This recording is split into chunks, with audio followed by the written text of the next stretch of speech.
check.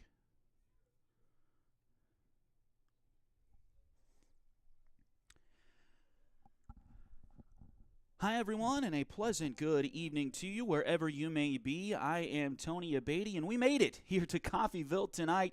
It is a long trip down here, but we made it in time for kickoff here tonight. The Fort Scott Tigers will be receiving the kickoff. Thanks for joining us here on Duckbait TV.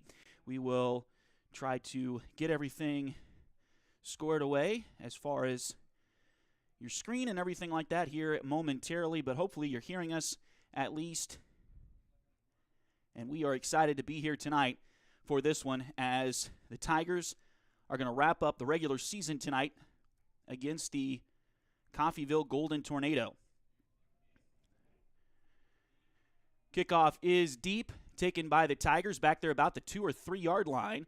And running up the middle through the hole and out across the 30-yard line is Fort Scott. We're going to have to get our binoculars out, I think, here in a moment, as we are the furthest away from the field that we've been all season up here in this beautiful press box and stadium here in Coffeyville this evening at Veterans Memorial Stadium. It sounds like I'm trying to catch my breath. I am. We just walked. The elevator is not working, and so we just walked up 7 flights of stairs. They call it the 5th floor, but there is really no 1st and 2nd floor. Here at Veterans Memorial Stadium, the Fort Scott Tigers will have the first possession.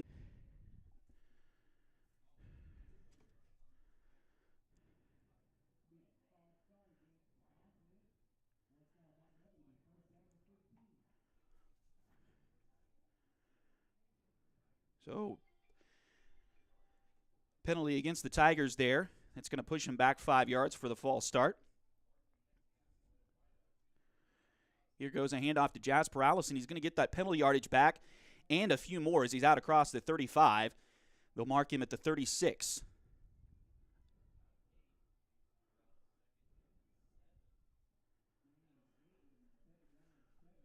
So we'll bring up 2nd down and 7 for Fort Scott.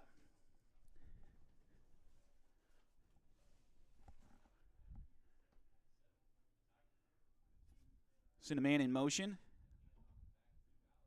That is Brady Messer. And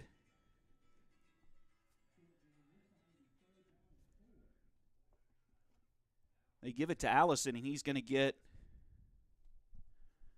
up to the 39. So it'll be 3rd down and about 4 for the Tigers here. Pitch to the near side. And there's a nice hole there for, I believe that's Chase Heyer back in the lineup tonight, and he will run out of bounds. He does slow up a little bit as he takes it out of bounds, but a big gain for Chase Heyer, and that's important to see, and we'll tell you that right now. Chase Heyer missed last week, but it's good to see him back in there because Cal Cousins is going to unfortunately have to miss the rest of the regular season or rest of the season as he is dealing with a shoulder injury. So it's good to see Chase back in the lineup for the Tigers. He had a big gain right there. It's 1st down and 10, Fort Scott.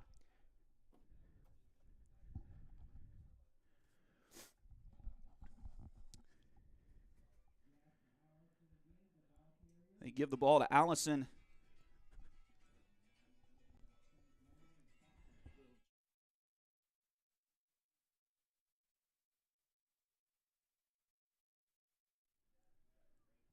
So 2nd down and 7 coming up for the Tigers.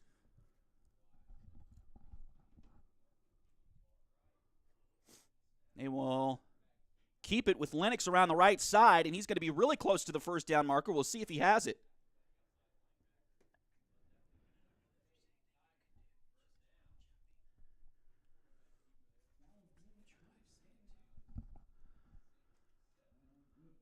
So it'll be 1st down and 10. They do give him the 1st down. Ball's on the 20-yard line.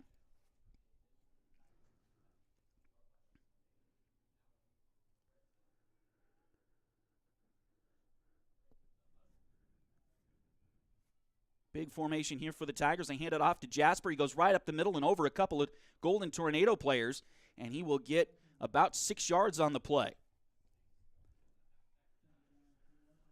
9:40 to go here in the first quarter. Again, Fort Scott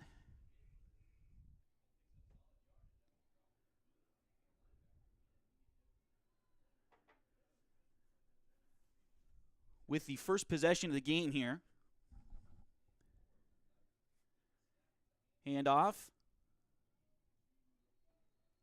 That looked like Colton Rogers that time, and he will get a couple of yards. Actually, Brady Messer with the carry that time. So Brady gets a couple of yards.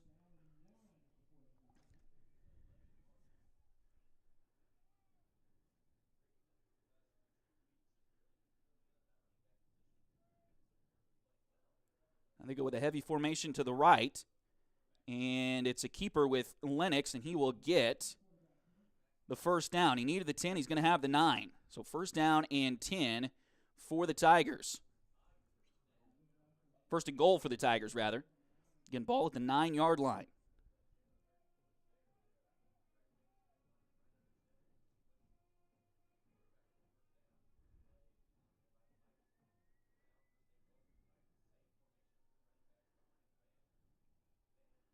Lennox will keep it around the right side, and he will get back to the line of scrimmage, maybe 1 yard on the play. It'll be second and goal after a short gain.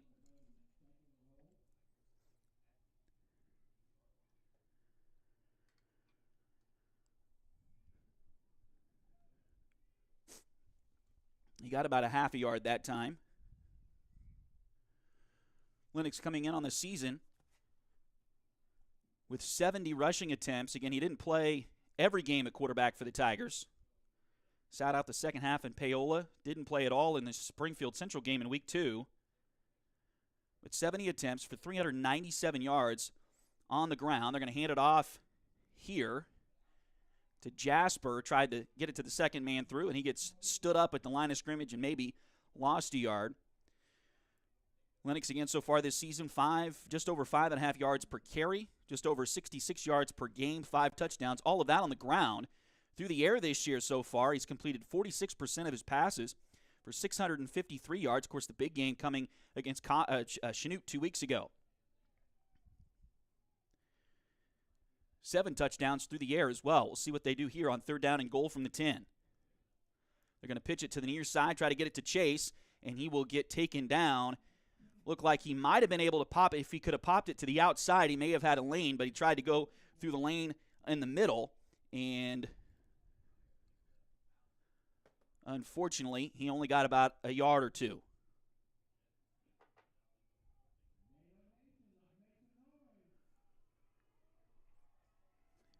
So fourth down and goal. The Tigers will, I'm sure, go for it here. Ball is on the 7, so they do have to score a touchdown on this play, or they'll turn it over. Lennox, he lost the ball and has to cover it, and so Coffeyville will get the possession, looks like at the 11-yard line. So tough situation there for the Tigers as they will lose it on downs with 6:31 to play in the first quarter.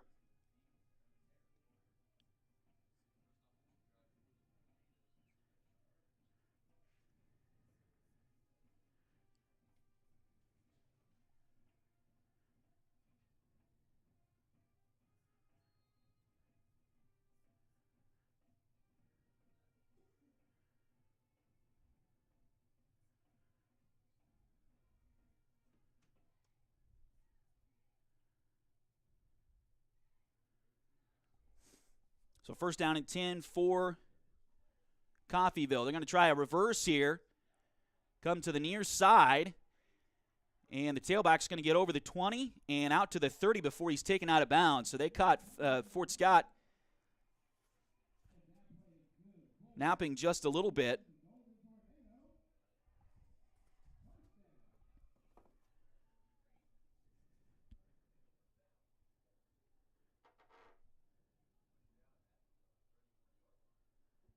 So a big gain on first down.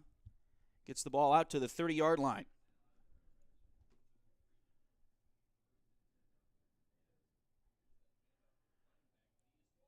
And that looked like a give that time to Aaron Tunstall, 5'9", 180-pound junior. He's their starting tailback, and he ended up losing a yard on the play. So back to the 30. It is second down and 11.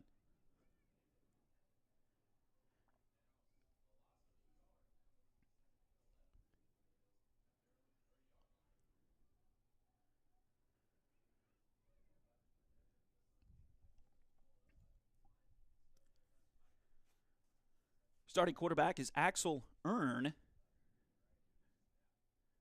for Coffeyville, and he will keep the ball around the left side, gets hit at the line of scrimmage and dropped there. So it'll be 3rd down and long for Coffeyville here in the first quarter.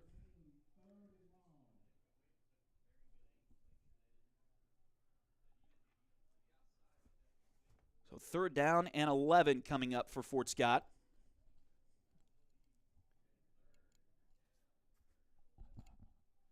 Their defense, of course, Coffeyville with the football. And again, we are 5 stories at least from the field. So this is definitely the furthest we've been from the Tigers all season. So seeing those numbers a little bit difficult for us as it may be for you on Duckbait TV. Throw to the near side. Knocked away, incomplete. Great coverage by the Tigers. That looked like Brody Gomez on the near side, and I believe it was. He timed that perfectly. He waited till the ball was going to get to the receiver and then hit the receiver and jarred the ball loose. So incomplete pass. It'll be 4th down and 11.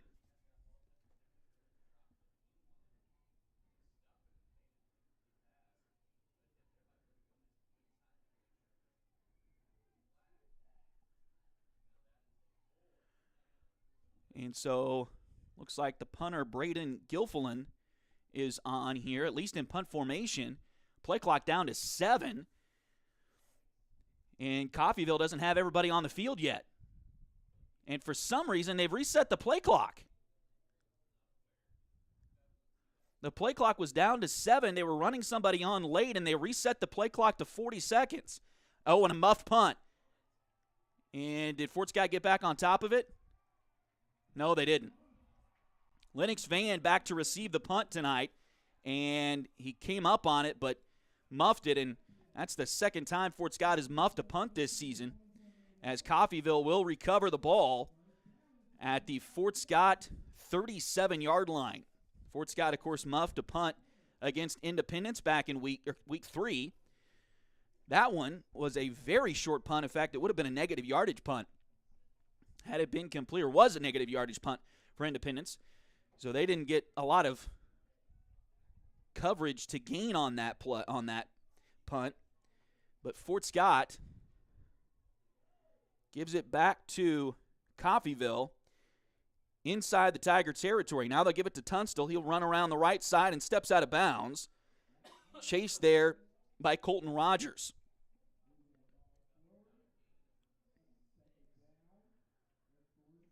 They'll give him about 7 on the play. 2nd down and 3. Ball just outside the Tiger 30.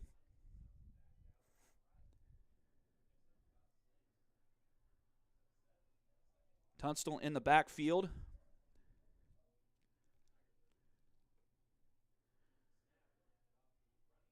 They will give it to the other man back there, though, and he will get close to the 1st down. We'll see where they spot him. Looks like they are going to give him the 1st down, as that was Deontay Galindo, the man with the carry that time. So it does look like they're going to mark him a little bit short, and maybe they're going to measure. It does look like they're going to measure this time. Mentioned a few times this season. We don't see that very often. Nope. Now they're going to say it is a 1st down. So they stopped it. Looked like they were going to measure, and then decided they didn't need to, I guess. So it'll be 1st down and 10 here for Coffeyville. Again, 2 men in the backfield with the quarterback.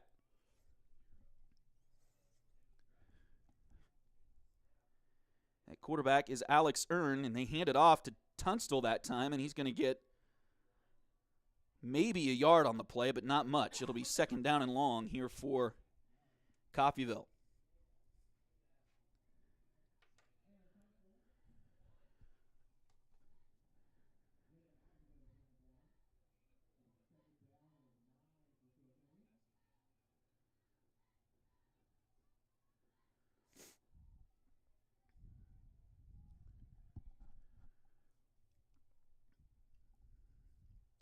So So 2nd down and 9. Handoff goes back to Tunstall, it looks like. He's going to get 2 or 3 yards.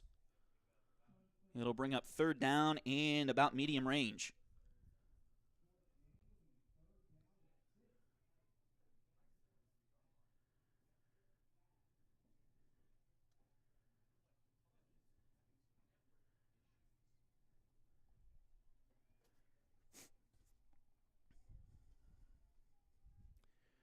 So 2:45 to play here in the first quarter. Coffeyville with the football. Looks like about 3rd and 6. They're going to hand it off back to Tunstall, and he will run around the right side. Gets a big hole there. Gets hit right at the 15 and dropped, but that's going to be enough for the 1st down. So it'll be 1st down and 10 for the Golden Tornado. And this is something, again, we didn't have a whole lot of chance before the game to really talk about it, but the Tigers are going to need to limit Coffeyville's opportunities here tonight, and they did a really good job on the first possession, forced them to punt, but then muffed the punt and gave Coffeyville new life. And they've got possession, 1st down and 10 at the 15 of Fort Scott. They're going to hand it off to Tunstall. He'll go left this time. He's got a slew of blockers out there. Nice tackle by the Tigers. Was that Jasper Allison? It looked like Jasper. And he will take the tailback down. He got about 5 on the play as he stretched forward. And so it'll bring up 2nd down and 5. But if the Tigers don't make the tackle there, that might have been a touchdown. He had a convoy out in front of him, Tunstall did that time. That's what the Golden Tornado are going to do. They run the football before, during, and after the play. They run it all the time. They went to watch a little bit of their game from last week against Chanute. They did not throw the ball much at all in that contest last week. They'll hand it off on a sweep to the near side, and they got about 3 yards on the play. So 3rd down and 2 coming up. I believe that was Galindo again. That did not look like Tunstall. And trying to go back and forth between my binoculars and my glasses. It's kind of hard to keep up with that a little bit as we are so far away from the field here tonight.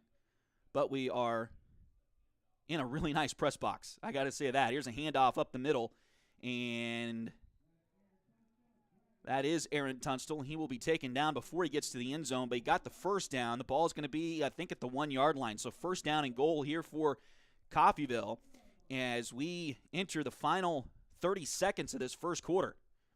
So Fort Scott ran pretty much exclusively on their opening drive, did not get points as they turned it over on downs. Coffeyville, technically they've had 2 possessions. As they punted it away, Fort Scott muffed the punt, and Coffeyville recovered it. And it looks like the Golden Tornado don't want to score in an end zone that says Ravens. They're going to switch around and go to the other side as the first quarter is over here in Coffeyville at Veterans Memorial Stadium. This beautiful stadium just outside of the city of Coffeyville with this big, huge press box and plenty of room for as many broadcast teams as we want to bring here to Coffeyville. So that's a good thing to see. But anyway, that is the end of the first quarter here tonight in Coffeyville. We're still scoreless at the end of 12 minutes, but Coffeyville looking to score the first points. We'll have a chance to do that when we come back to this beginning of the second quarter here. Thanks for watching us here on Duckbait TV.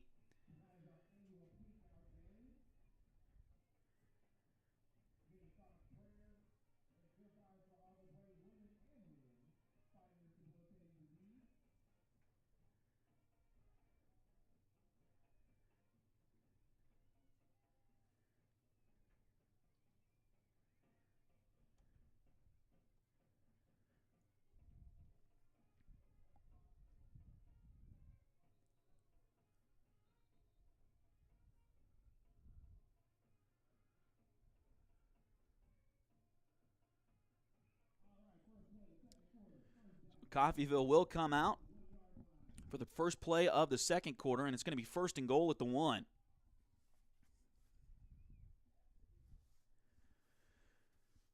And they're running somebody off. They all ran on there. Is that 12-minute in the huddle? I don't see a flag. They're going to keep it with the quarterback. He got hit right at the line of scrimmage and pushed back, maybe a yard.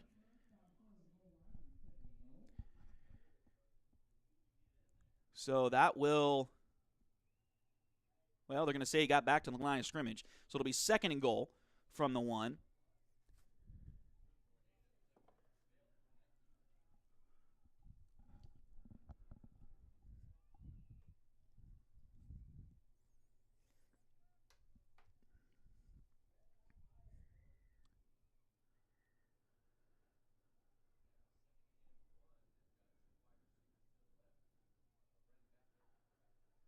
Come out with 2 receivers to the left of their formation. I'm going to hand it to Tunstall. He gets hit at the line. Will he fall forward? He will fall backwards. I don't think he got across the goal line. And they'll say 3rd down and goal. So the Fort Scott Tiger defense is bowing up here. Need to do it a couple more times here. It'll be 3rd down and goal.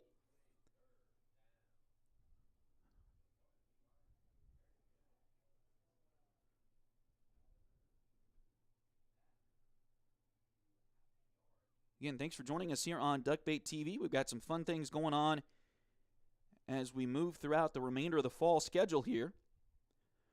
I'll tell you about those as we go along here tonight.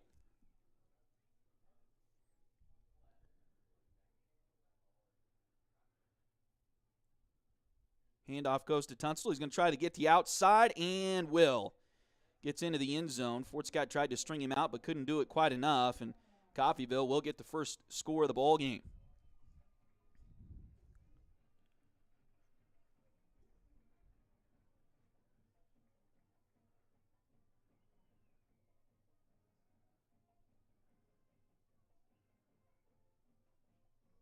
So the Golden Tornado go up 6-0, and their kicker, Zach Becker, looks like he's going to come on to attempt the extra point here.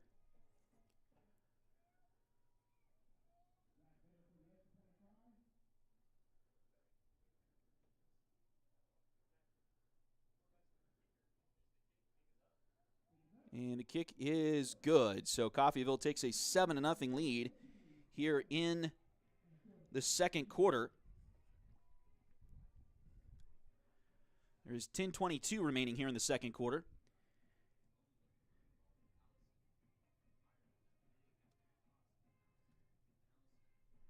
And again, Coffeyville on top by a touchdown. The Tigers are going to have to go and get themselves a score here. They had the first possession, got it all the way down to, well, goal to go. It was inside the 10. Turned it over on downs and then forced Coffeyville to punt on their first possession, but muffed the punt. Gave it right back to the Golden Tornado, right about the 35 or so, and Coffeyville was able to take that second possession and go right in and score, and they lead it 7-0 now, but Fort Scott still plenty of time here. Again, 10:22 to go in the second quarter.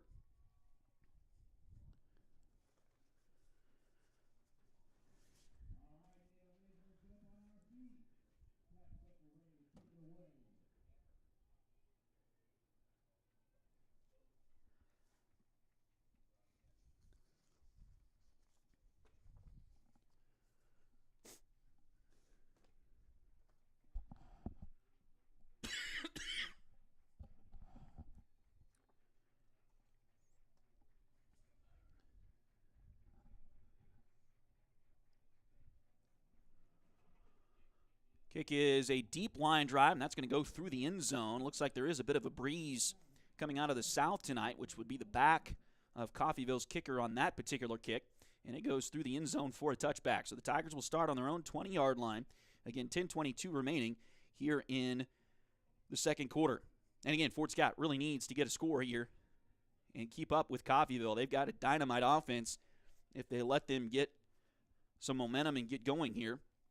Fort Scott in the all-white uniforms tonight. Looks like a pretty good road combination for the Tigers this season. As Lennox will keep the ball, he will get up the field about 2, maybe 3 yards, and that will bring up second down and about 7 here.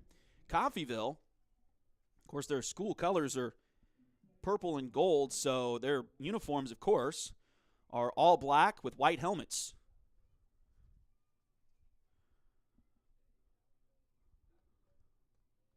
There's some gold trim on them. They look a little bit more like Mizzou than they do Coffeyville, in my opinion. But anyway, here's a handoff to Allison, and he's going to get to the 25. So a pickup of about 2 on the play. It'll bring up 3rd down and 5 for the Fort Scott Tigers.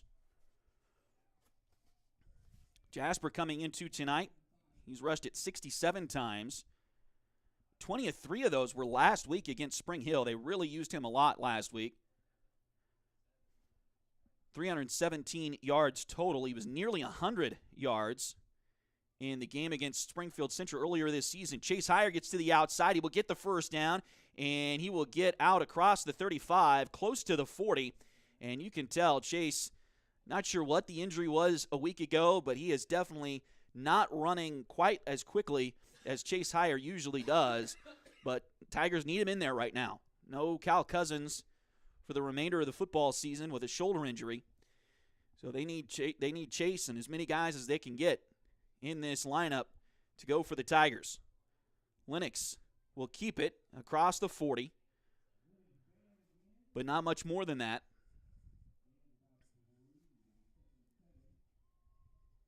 And so Fort Scott, they will put the back of the football right up against the 40. So it'll be 2nd down and 7. Again, the Tigers trail 7-0 here, but don't worry about that too much. Fort Scott this season, they have outscored their opponents to date 36-35 in the first quarter. That still holds true as there was no score in the first quarter tonight. But they've been outscored in the second quarter by their opponents 59-49.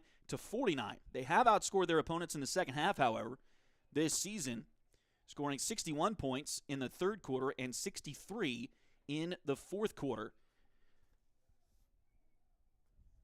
There's a run there by the Tigers. It's going to get out to about the 41, so it'll be 3rd down and about 6 for the Tigers coming up.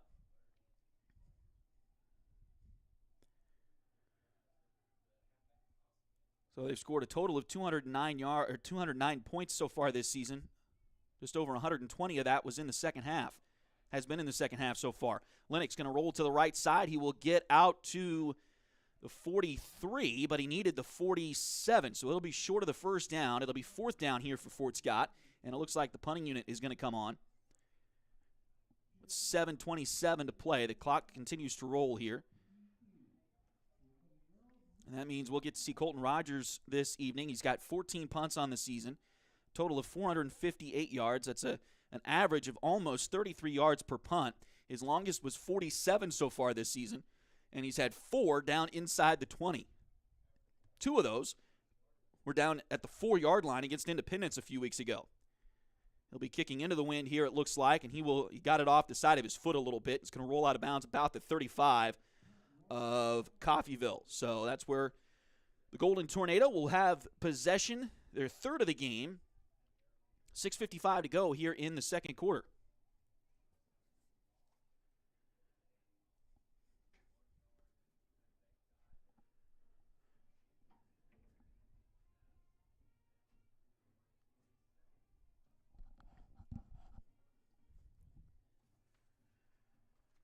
Chad Cousins is your local 1842 Wealth Management financial advisor.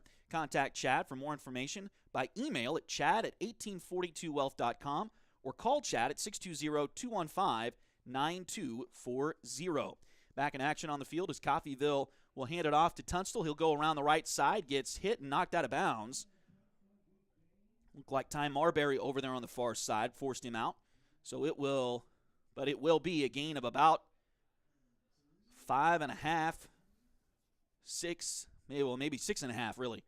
So it'll be 2nd down and short here for Coffeyville. The ball is actually placed right up next to the 46. The official on the far side is on the 46.5, 47 maybe. Not exactly where the ball is. Snap out of the shotgun, goes back to the quarterback. Tunstall takes it, and he will get thrown to the ground, but he falls forward for the first down. So it'll be 1st down and 10 here for Coffeyville as they cross the 45-yard line.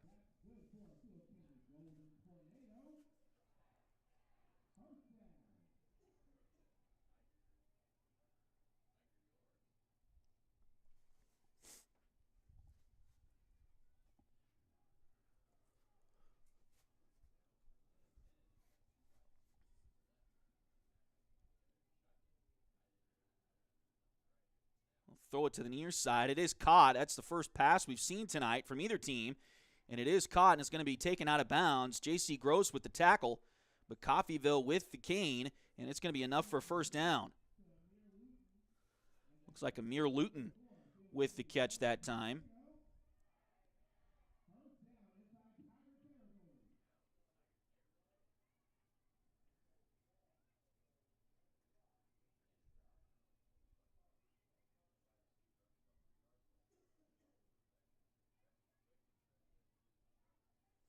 Maybe that was Amani Luton. I don't see Amir on the roster. Amir's been here in the past.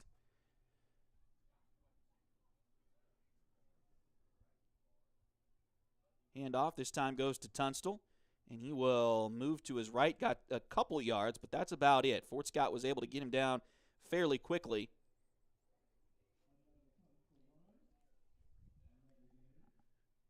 That'll make it 2nd down and 8.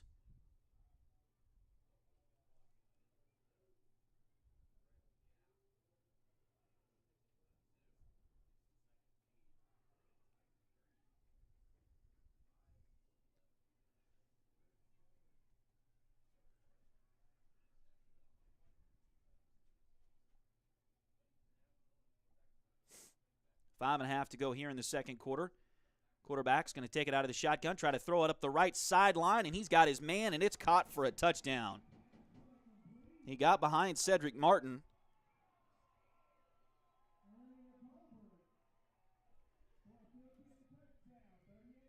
And that was Jeremy Colbert Jr. with the catch, and that is a big touchdown for Coffeyville midway through the second quarter.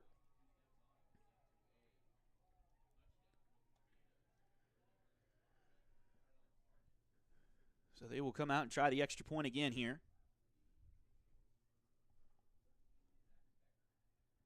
Kick is up, and it is good. So it is now 14-0 Coffeyville.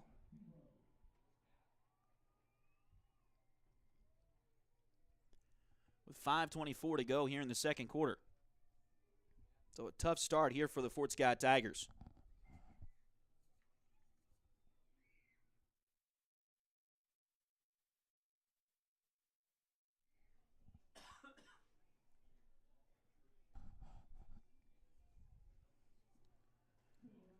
But again, Fort Scott has outscored their opponents all year in the second half, so plenty of time for Fort Scott to get back in this thing, but they are going to have to start scoring here. They need to get a score. Coffeyville will get the ball coming out of halftime, so in the next 5 minutes and 24 seconds, the Tigers do need to get a touchdown here, trailing at 14-0.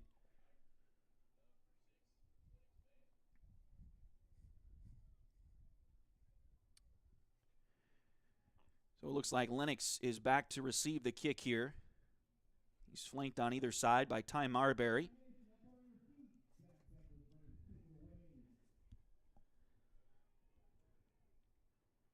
And Colton Rogers is on the left side of Lennox.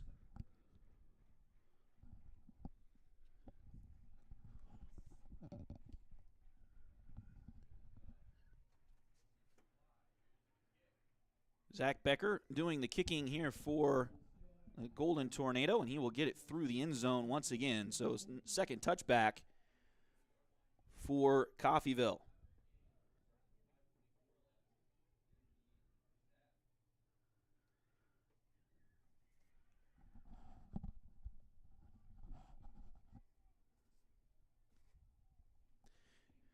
So again, 5:24 left to go here in the second quarter.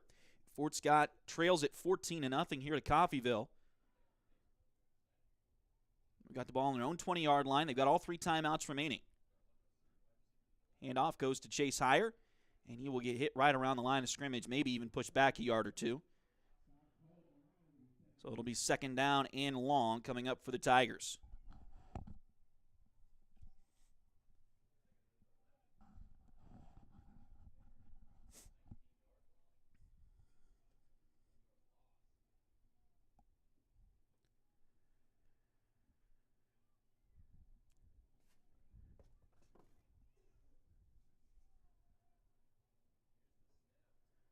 Lennox will keep it around the right side here, and he will get taken down. He got a couple yards on the play, maybe even 3 total.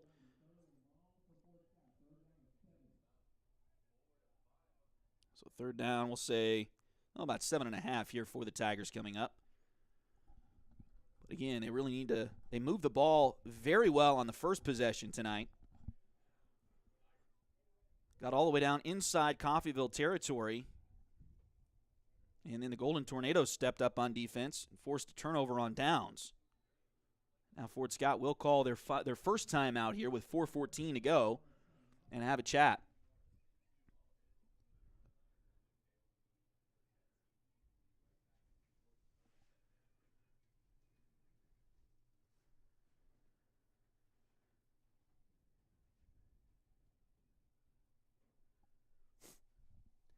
So we've got some cool things coming up here over the next few days. We're going to be up in Eudora tomorrow as the Lady Tiger volleyball team will compete in the sub-state tournament at Eudora. They'll play their first match at 2 o'clock tomorrow afternoon. So if you're interested in checking that out, if you can't make it all the way up to Eudora, or if you want to stay home and watch some college football, turn us on as well on Duckbait TV, and we'll have that one for you.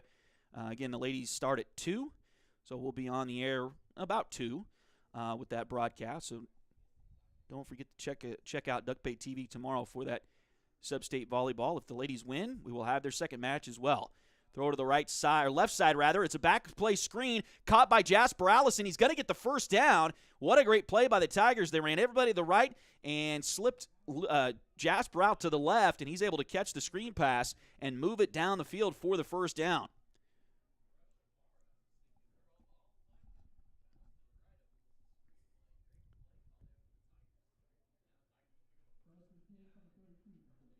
So first down for Fort Scott.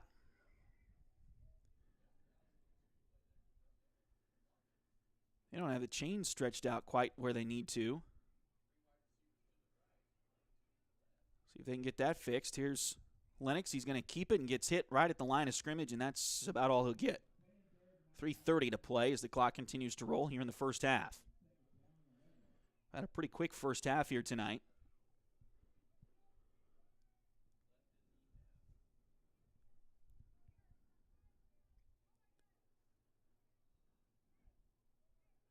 Fort Scott trying to hold on to the ball and keep it out of the hands of the Coffeyville Golden Tornadoes. They've got some really good athletes. Here's a pitch to Chase left side. He will be taken down over there. And it is going to be a big loss on the play for the Tigers.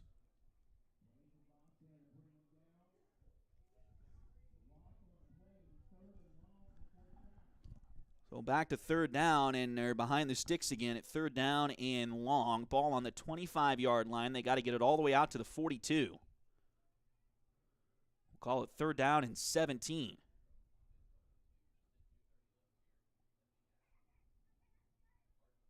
Man goes in motion. Now they're going to slip it back to the left side for that screen play again. Jasper Allison, he's going to get the first down again and across midfield. What a play by the Tigers. They've called it twice.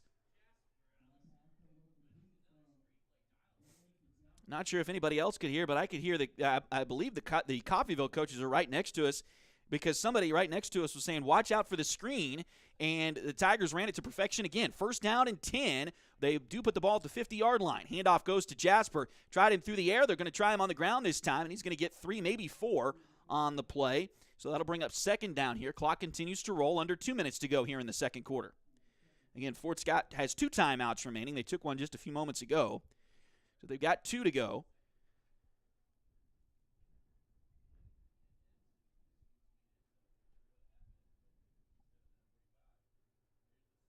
Back to pass. Lennox steps up, throws over the middle. He's got a man. It's incomplete. Will we see a flag? Oh, they're not going to throw the flag.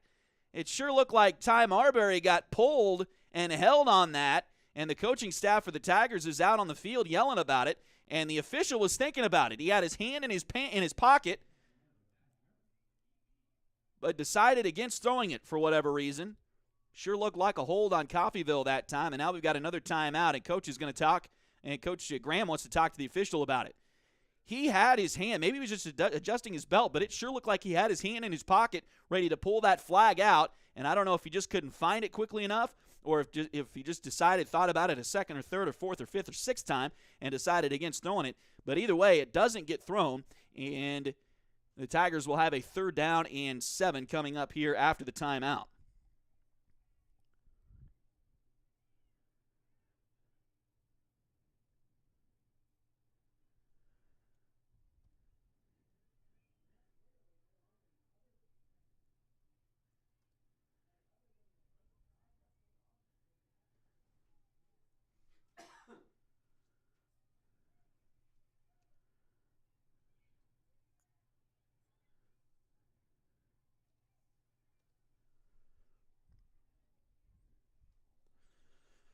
So out of the timeout, 3rd down. Oh, no, Coffeyville, I guess, took that timeout. So we'll get that switched on our scoreboard. Back to pass. Lennox, he'll throw down the sideline, and it is incomplete. He tried to lead his intended receiver just a little bit too much that time. Looked like he had Colton out there, but just led him a little bit too far, and it's incomplete.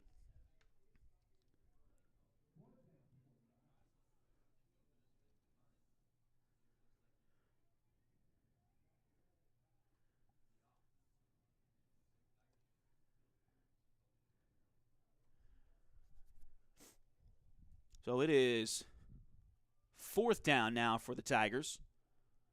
1:25 to go.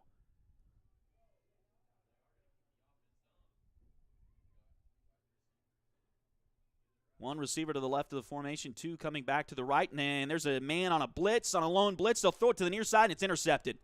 And there may not be a Tiger. Well, there is. Colton Rogers came away from a block, got away from a block, and was able to shove him out of bounds. But Coffeyville is going to retake possession with 1:16 to go here in this one. They sent a man on a blitz from the left side of the offense. Nobody picked him up in a white shirt, and he got into the lap of Lennox Van pretty quickly that time. Lennox did everything he could to get outside and get the ball away, but he threw it just a little bit behind Cedric Martin, and it goes as an interception.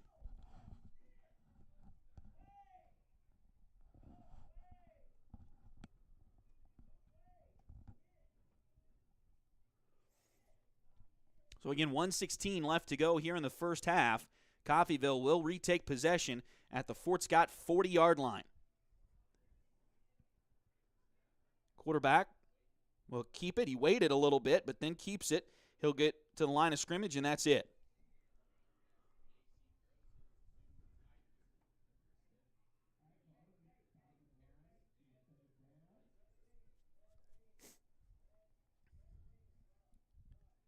So 2nd down. They actually spot him for a loss on the play. So 2nd down and 11.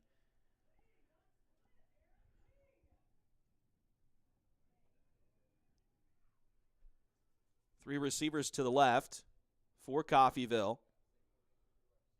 Quarterback's going to roll it that way and gets hit, and he got away from it initially. Here comes another Tiger, but he does get away, throw the ball down the field, and he's got a man open behind the defense, and they're going to get down to the 2-yard line.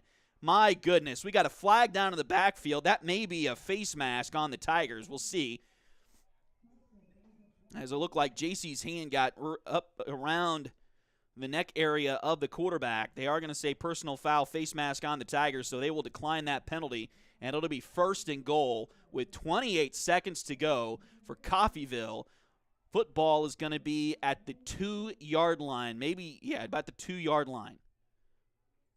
This first half started about as bad as it can for the Fort Scott Tigers. They need to get a turnover right here. They cannot let Coffeyville score again. And Coffeyville will take a timeout and discuss this play with 28 seconds to go here in the first half.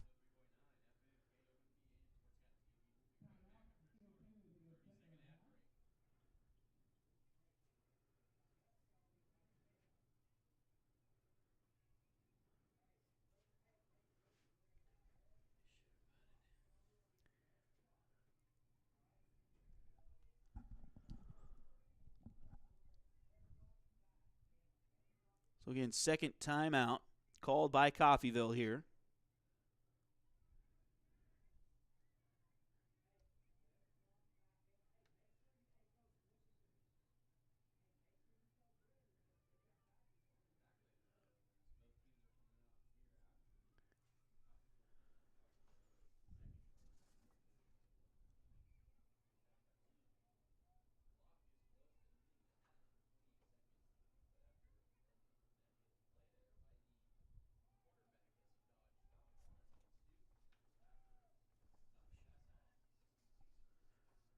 State Farm agent Cale Nelson is your local agent for home and auto.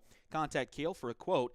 Visit Cale's website, calenelson.com, or give Cale a call at 620-223-2828.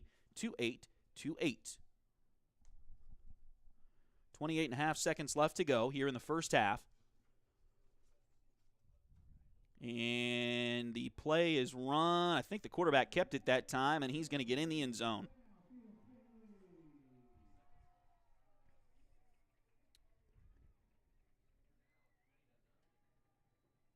This game started so promisingly for Fort Scott. They took their first possession down, got it inside the Coffeyville 10-yard line.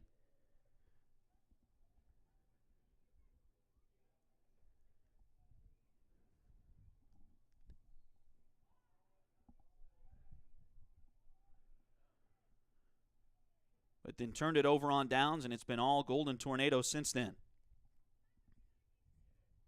Kick is up, and kick is good. 21-0. Coffeyville with the lead with 23 seconds remaining in the first half.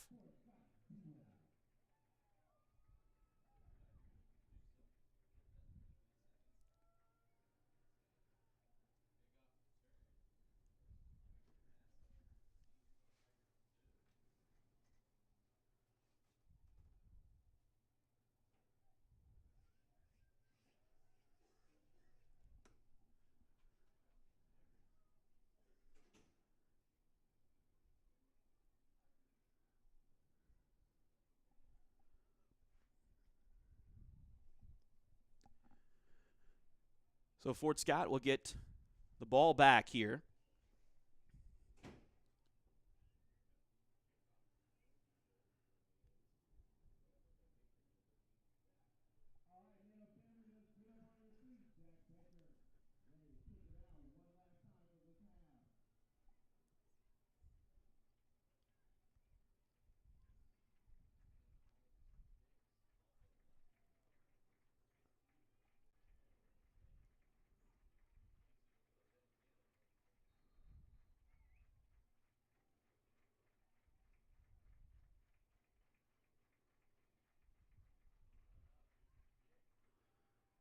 Kick is going to get through the end zone again.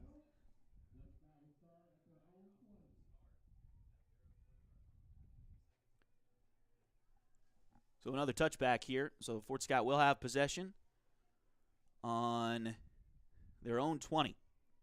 And we'll see what they call here. If they try to get fancy, get down the field quickly. They still have 2 timeouts remaining, I do believe.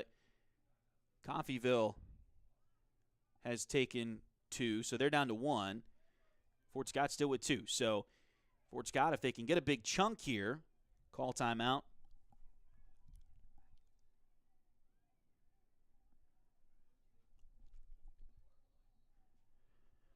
Now we got a whistle, and Coffeyville's going to take their last timeout.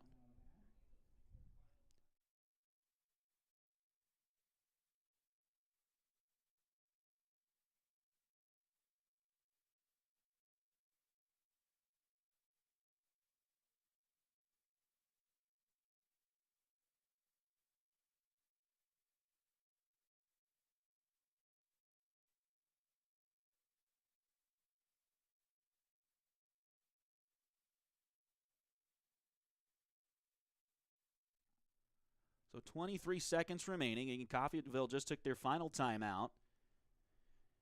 And we'll see what Fort Scott does here coming out of this timeout.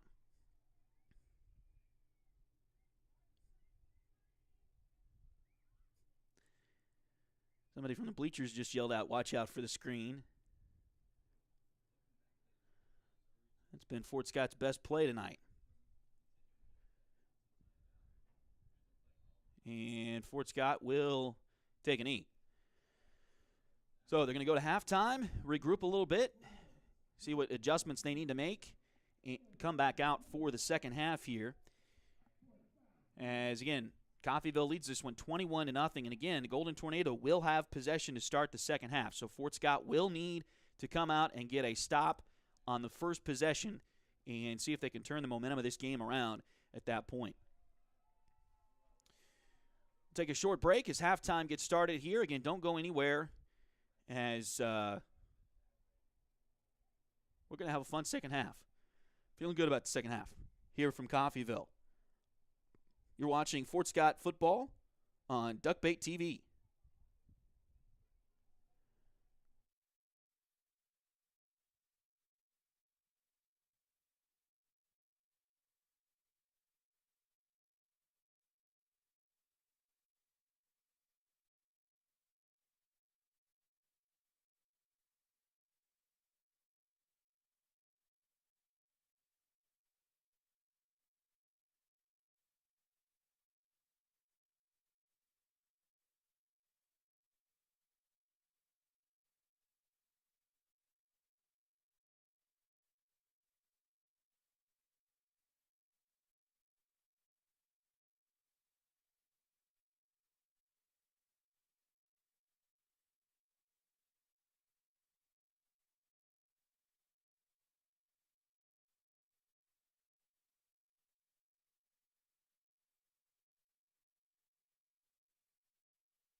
Well, welcome back.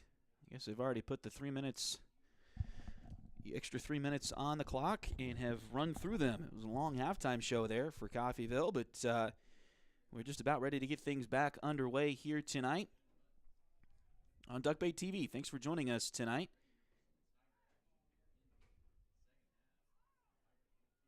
Again, Fort Scott needing to get a big stand on defense here to start this second half, as they will kick it off to Coffeyville.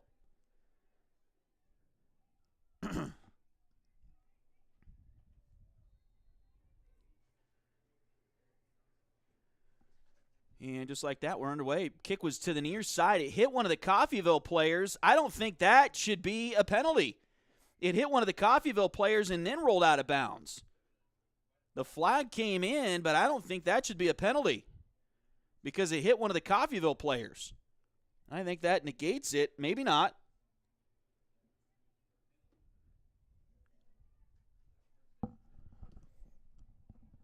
We'll see what we call. Obviously, officials are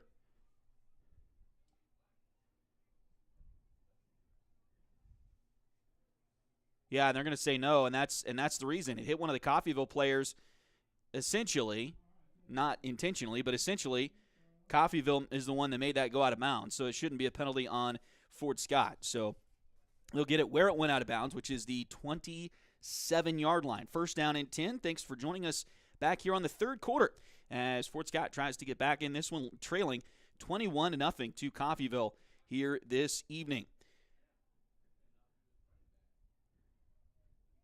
Axel Earn will hand it off, and there's a flag that comes down.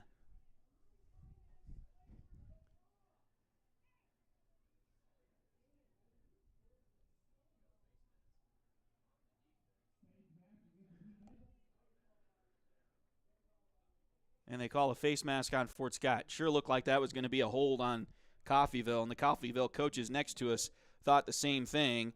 And for whatever reason, they threw a face mask on the Tigers. So another unfortunate break for Fort Scott here. It'll be an automatic first down for Coffeyville. They'll put the ball at the 40-yard line.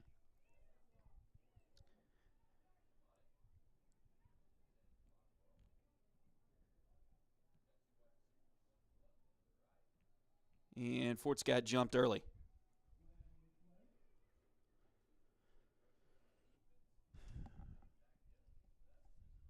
I don't know that we've seen this many mistakes from a Fort Scott Tiger team all year. They've been very disciplined, and they've played their hearts out. They just feels like they're stuck in the mud right now against Coffeyville. First down and 5. Ball just shy of the 45. Quarterback Earn will take the snap, and he will keep it himself. He'll get close to the first down. In fact, gets rolled over the first down marker into Fort Scott territory. So it'll be first down and 10 on the Tiger 49-yard line. Coming into this one tonight, Fort Scott was the 11th seed. If the playoffs started tonight, they would have traveled to St. Thomas Aquinas, hoping for a win to get into a tie for kind of the 8th, 9th, and 10th spots in the state of Kansas. But they got some work to do to get back on the right side of this one. Handoff there goes to Tunstall, and he'll bring it to the near side. A flag is down.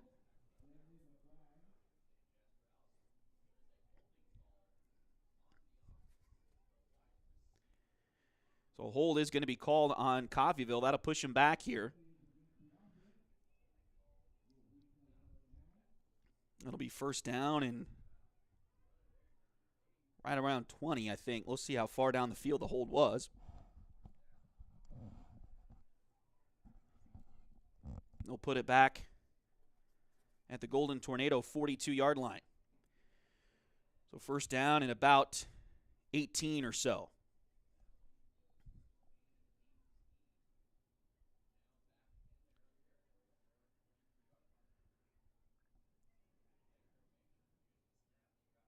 Throw it, far side. It is complete over there.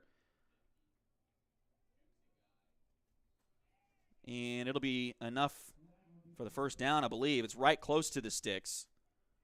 Maybe a yard short. But it'll be second down and 1. Fort Scott playing. Oh, there's another flag on the play, and this is going to go against Coffeyville. So Fort Scott really needs to take advantage now.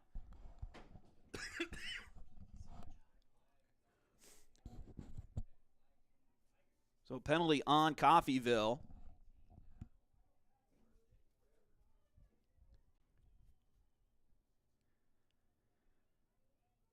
And do they call chop block? So if they call chop block, I think that's a personal foul. So they're going to put them all the way back.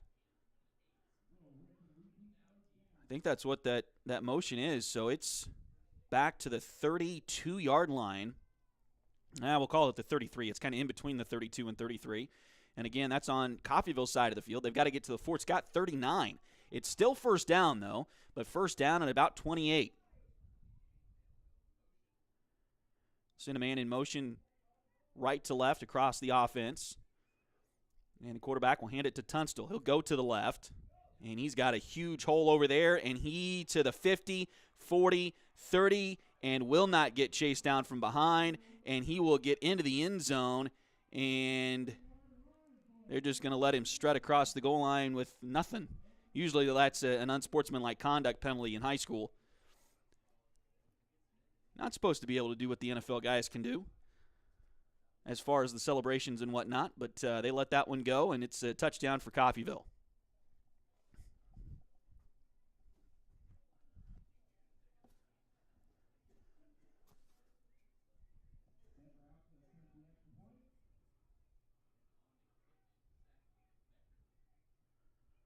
Becker's made them all tonight so far, and makes it again.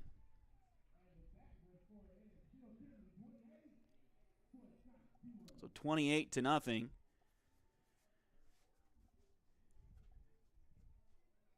And again, Fort Scott needs to regroup. This one is not over yet. 10:09 left to go here in the third quarter. But it is in a position now where the Tigers need to score on every drive, every time they touch the football. And they need to start scoring quickly. They were down,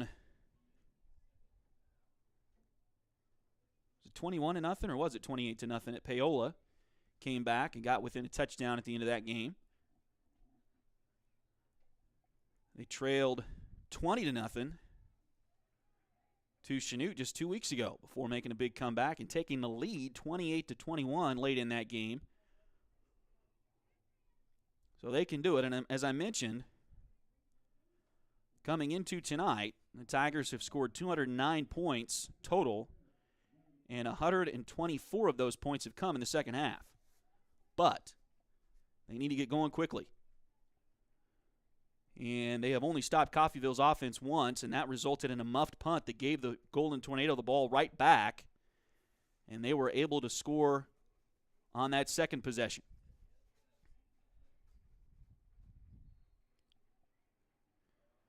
Coffeyville traditionally is a team that if you give them enough confidence, they'll use their athleticism. As we got a whistle, this may be offsides on the kicking team. Flag came in at the 40-yard line.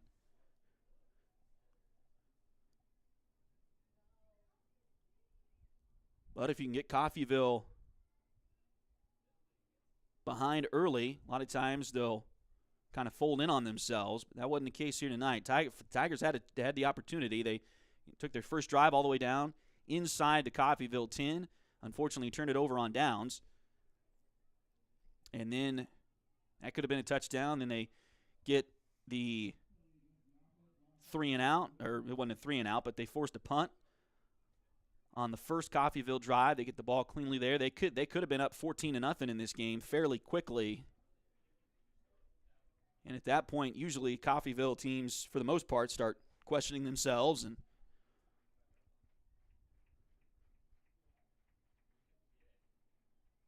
kind of fold a little bit. But right now, the Tigers are struggling themselves.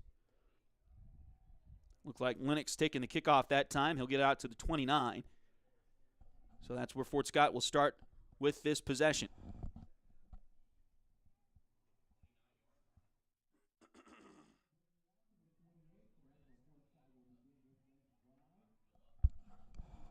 So first down and 10 for the Tigers. Ball on their own 29-yard line. And again, they got to go here. Trailing by 4 touchdowns, 28-0.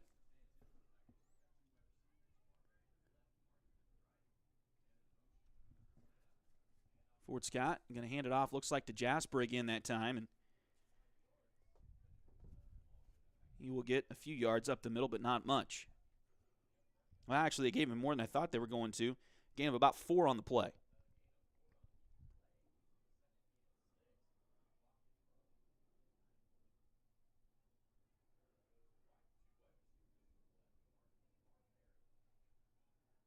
Van hands it off to Chase Heyer, and he just cannot get outside tonight.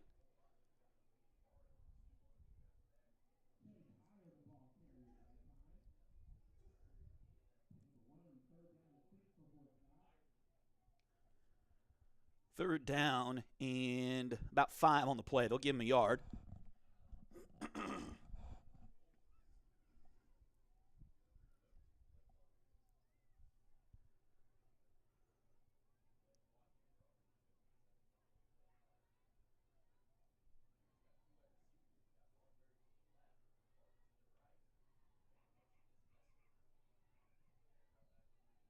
Messer goes in motion, and now we got a flag that comes in.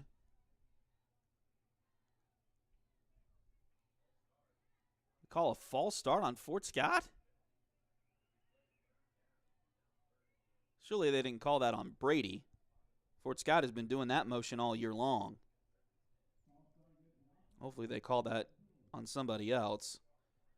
Brady went in motion, stopped right behind Jasper, and went back the other direction. Fort Scott's been doing that motion all year long. Back to pass. Lennox rolling to his right. He's got a lane. He's going to try to take it to the 40, runs over a guy, and he's going to be close to the first down. He may have it.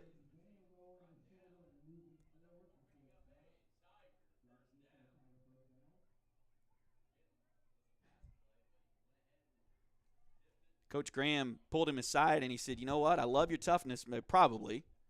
Don't know this for sure, but I love your toughness, bud, but you can get out of bounds just as easily and not take the shots. We need you healthy. Lennox, a wrestler in the winter, using that mentality all season. Hands it off this time to Jasper. He will get 2 maybe on the play. It'll be second down and long for the Tigers. And again, you do. You love the toughness. You love the competitiveness of these Fort Scott Tigers, but injuries, as they often do in football, have started piling up for the Tigers. Again, no Cal Cousins for the remainder of the season. He's out with a shoulder injury. Chase Heyer missed last week. Dub Chipman is still out, looks like, for the Tigers.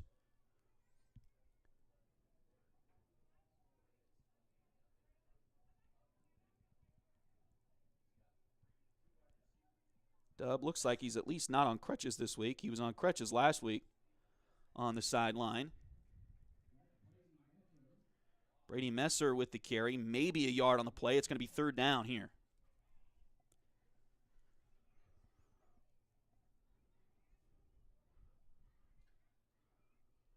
Under 7 minutes, or 7:08 to play here in the third quarter.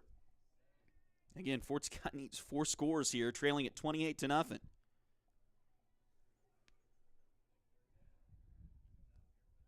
There is a log jam in the East Substate as Fort Scott will go back to pass, throw over the middle, and it's nearly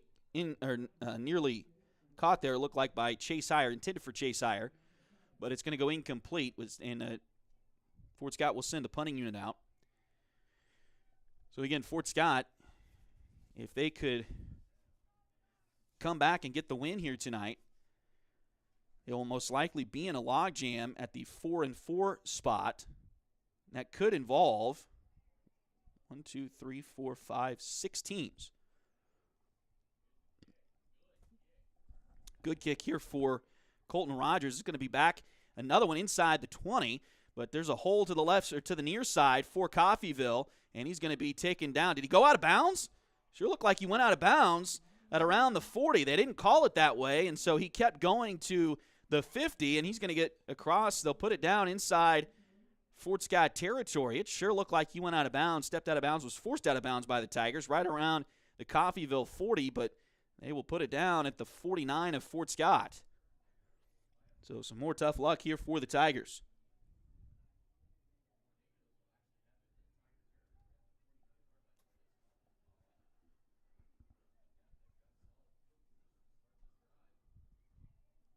.6:32 to play in the third quarter tonight, and Coffeyville with a 28-0 lead.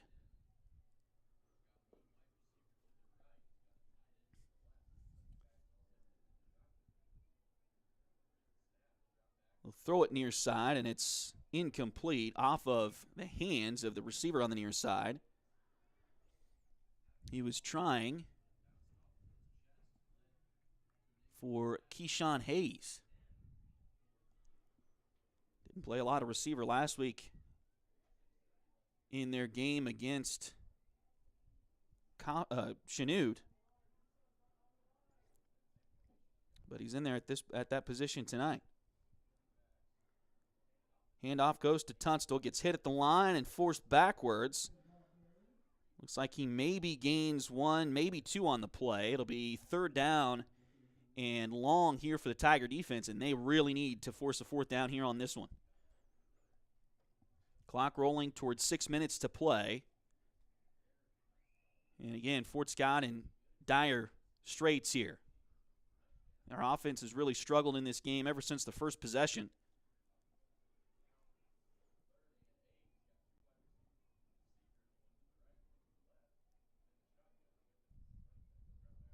Throw it near side. It is caught there, and he is taken out of bounds that time. Jeremy Colber with the catch that time for Coffeyville. It's not enough for a first down, but it's going to bring up a fourth down and, what, about 2? So Coffeyville, I'm sure, will go for it here.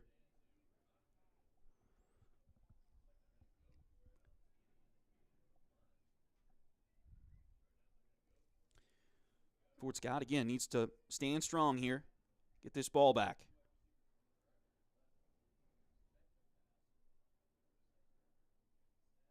Handoff goes to Tunstall. He gets hit by J.C. Gross and forced backwards, and Fort Scott will take over on downs. What a play by the Tiger defense. We'll see if that can jumpstart the O, as they will get the ball right around, it looks like the 47 on their own side of the field. 5:38 left to go here in the third quarter. Fort Scott will get possession back. And again, Fort Scott needing to drive down the field here.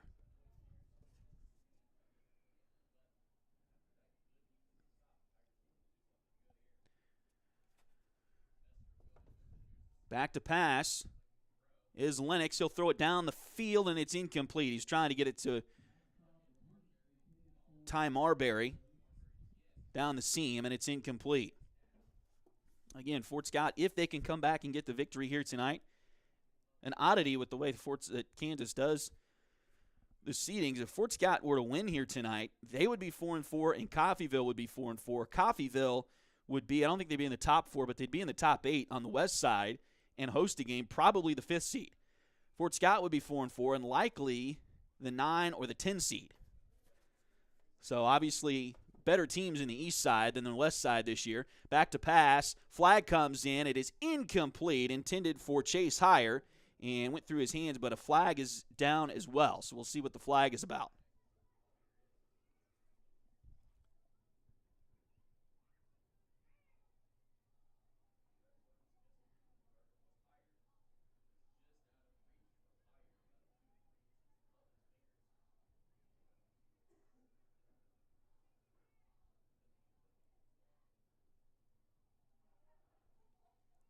Long discussion between a couple different officials here before they come to make the call. And they will call it against the Tigers. What have they called? Oh, an illegal man downfield.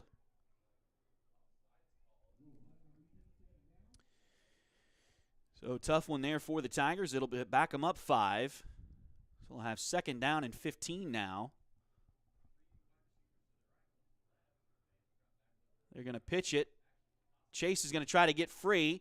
He gets by one man. Can he get by the second? He will and get out of bounds, but he ran a long way for probably about no yards on the play. They tried that play, that Patrick Mahomes, Travis Kelce play, where they run everybody one way and pitch it to the man coming underneath the other way.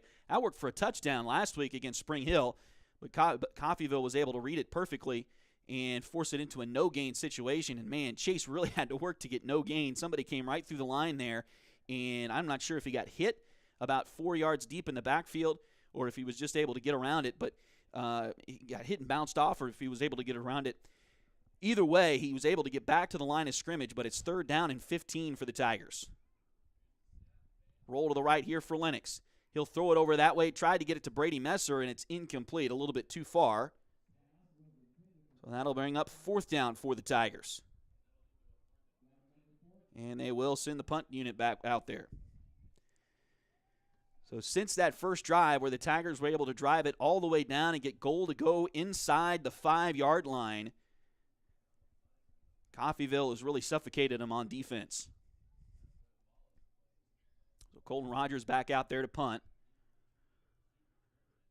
And Colton got another one inside the 20 this last punt. Coffeyville with a huge return. So the net yardage wasn't nearly as good. He gets that one up in the jet stream and gets back to about the 21 this time. But another hole off the right side. Not as big of a return, but it is a nice return for Coffeyville. So get it out across the 40-yard line. He'll start at about the 42.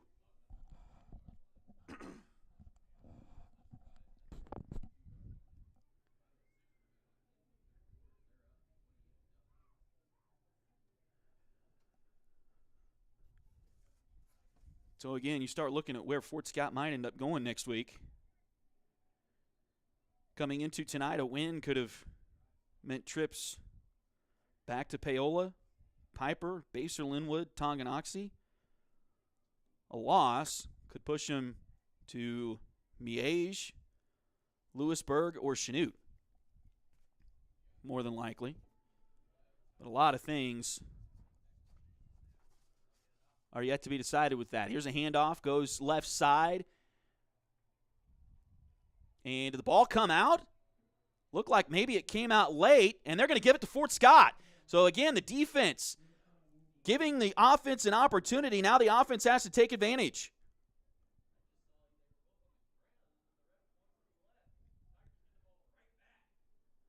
So, ball's going to be on the 44-yard line. Fort Scott on their own side of the field. So the Tigers, the defense has really stepped up the previous two drives, forcing a turnover on downs and then a turnover the old-fashioned way, a fumble recovery that time for the Tigers. And now we're going to have a Coffeyville timeout. 4:58 left to go in the third quarter. Coffeyville with the lead, 28-0, but Fort Scott trying to get some momentum back on their side.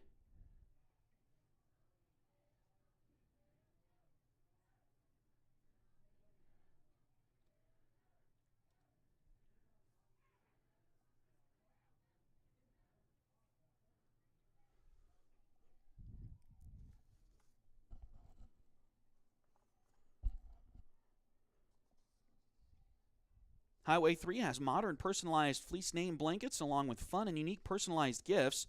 You can also now find Highway 3 products at several retail stores in the area. For more information, follow their Facebook page at facebook.com/shophighway3 or check out their website, shophighway3.com.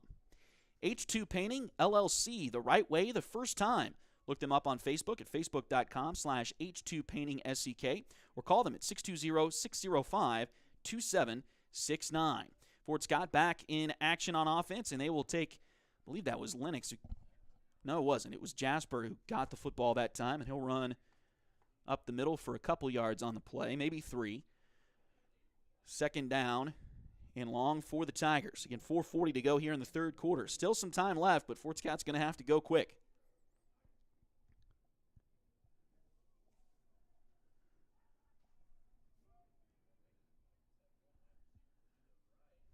Handoff goes to Chase. More of a traditional I formation that time for the Tigers. Hire will pick up yardage to the 50-yard line. So it'll be third down and about 4, maybe even 4.5 here for Fort Scott.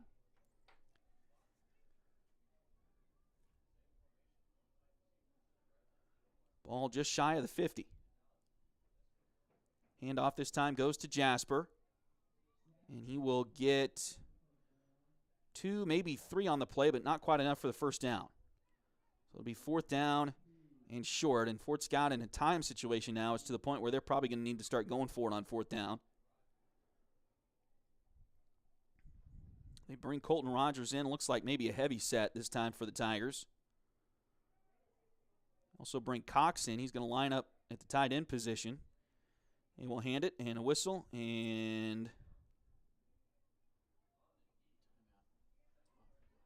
Coffeyville's going to take a timeout. So they have used 2 of their timeouts. That could end up being a big deal. We'll see how things shake out here in this one. But they have used 2 of their timeouts now on this possession defensively. And there's 3:26 to go in the third quarter.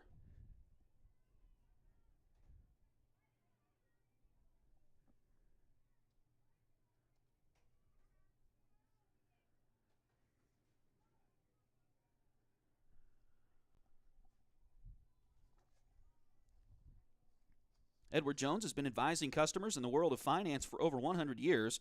Financial advisor Jamie Armstrong continues that tradition here in Fort Scott.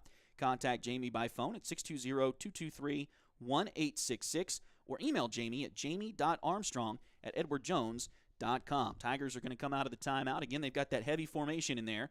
There's a bunch of people off to the right side of that formation, and Lennox is going to keep it over that way, and he's going to get close. Does the second surge help him? We'll see where they mark it. He needed the 46. We'll see where they put it down. It is going to be really close. Of course, all the extra officials on the Fort Scott side are saying first down. All the extra officials on the Coffeyville side are saying it's not a first down.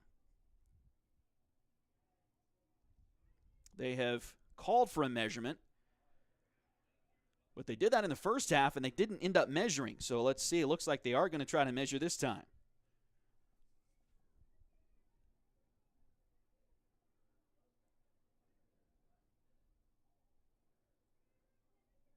It's going to be really close.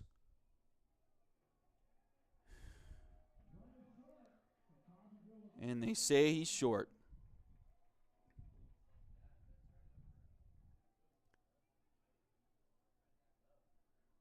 So the ball gets turned over to Coffeyville on downs.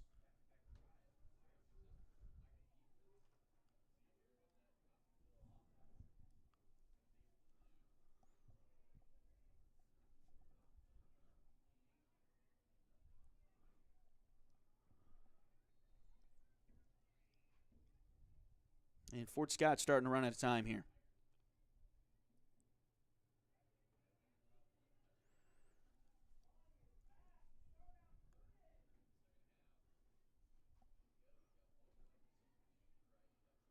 Coffeyville's having a time. It sounds like Coffeyville's having a hard time getting lined up where they need to be. This is game 8 of 8. Handoff goes to Tunstall. I guess when you got Aaron Tunstall as your tailback, maybe it doesn't make a whole lot of difference, but he's going to get the ball right to about the 50-yard line, maybe the Fort Scott 49, it looks like.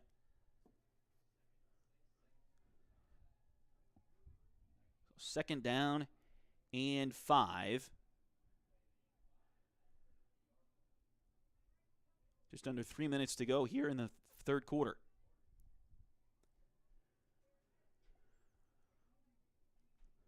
Fort Scott's defense going to have to step up again. They've done it the previous 2 drives, forcing a fourth down turnover on downs and then a fumble recovery. But here comes Tunstall. He's going to get around the edge and get down the sideline and into the end zone for another Coffeyville touchdown.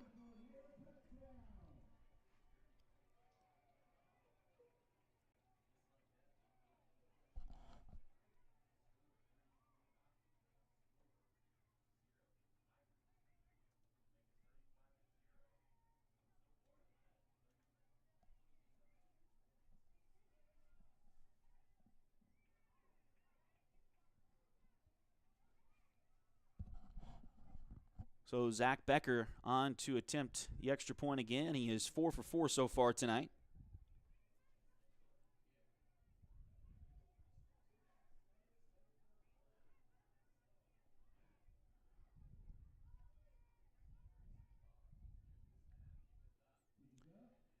Kick is up, and it is through there.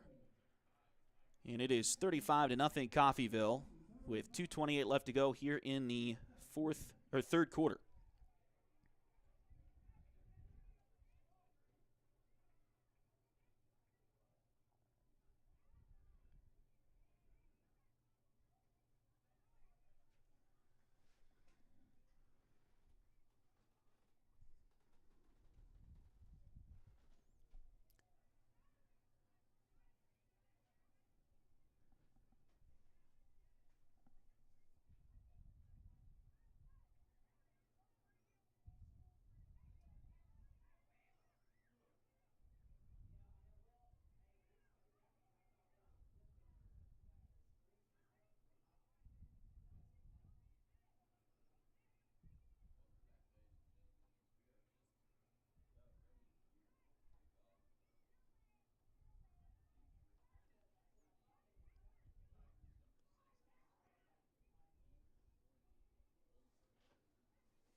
So again, 2:28 left to go here in the third quarter. Fort Scott trailing this one 35-0. They've got Lennox back to receive along with Ty Marbury.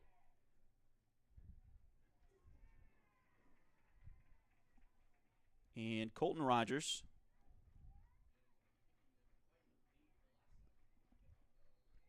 And Fort Scott needs to catch fire quickly here.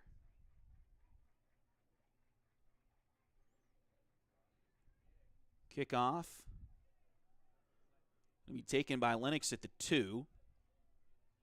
He'll get past a couple guys up across the 25. Looks like that's where they will put it down, maybe the 26. So that's where Fort Scott will start this possession with 2:20 to go in the third quarter. And again, Fort Scott just needs to go score points now. They need to score as quickly and as often as they can here. So we're nearing the end of the third quarter.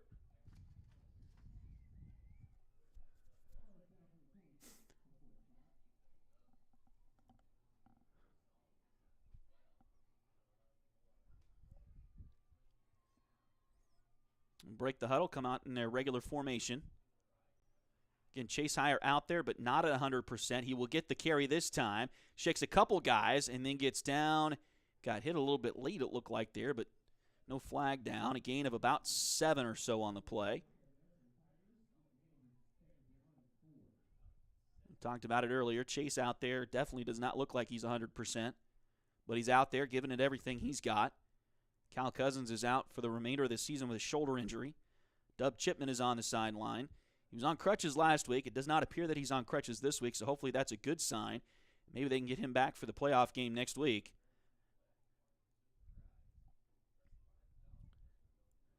Handoff goes to Jasper. In there, and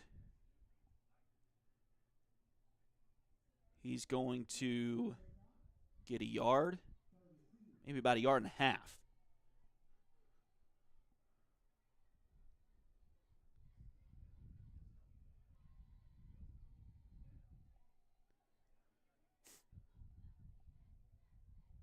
Third down and about a yard and a half is what they're needing. They're going to hand it off to Chase, and he didn't get it.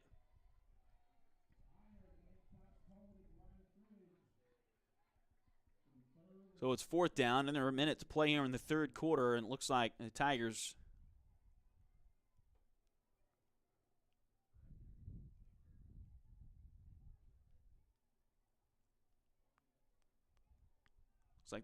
are, well, they're leading the offense out there. They may be running this clock down.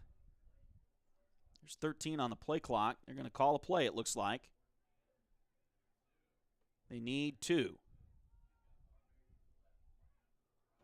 Oh, handoff.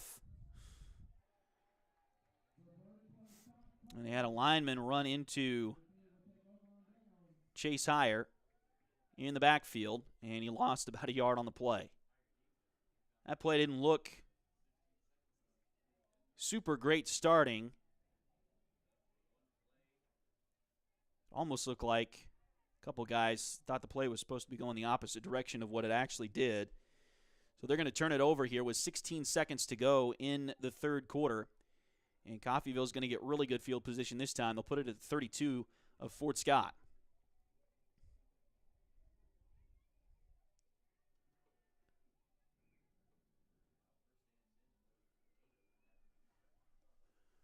.16 seconds to play in the third quarter, and Coffeyville back with possession. High snap that time, but they get it down. They hand it to Tunstall. And he will get the ball inside the 30, down to about the 27, and that's where the quarter will end. So at the end of 3 tonight, Coffeyville has the lead, 35-0 over the Fort Scott Tigers.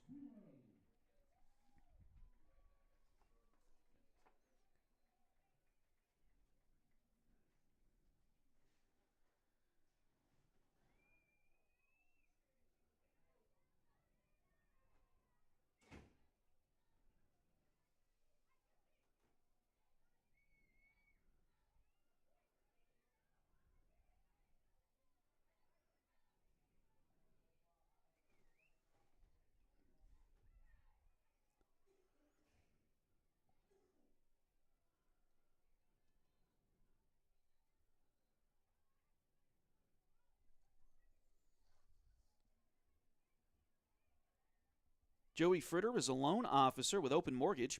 Open Mortgage is a multi-channel mortgage lender, believing that better is possible.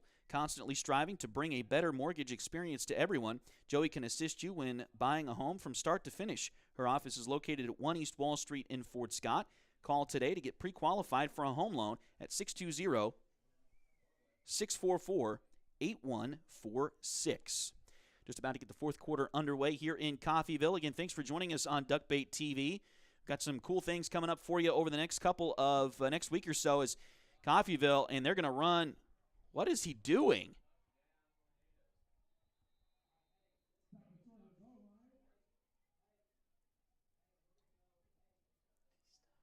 So you don't do that with 12 minutes left in the game. You do that with 30 seconds to go. Tunstall ran. That is showing up the other team like crazy at this point in the game. Tunstall ran the ball, got through the line, got all the way down to the goal line, and then in the middle of the field, and then ran from the goal line, from the middle of the field all the way out of bounds. Did not cross the line. In fact, he tried to sit down before he got out of bounds. And a timeout has been called, and that may be Coach Wade, Deontay Wade, saying, hey, don't do that at this point in the game, because this is not the time to do that. When the game's tied and it's 30 seconds to go in the Super Bowl, okay, do that. But at this point, when you're leading at 35-0 with 11:49 to play in the game, just score the touchdown.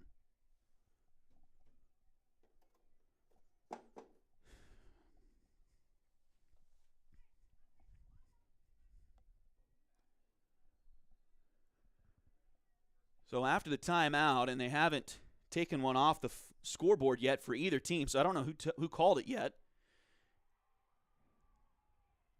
They're going to hand it off to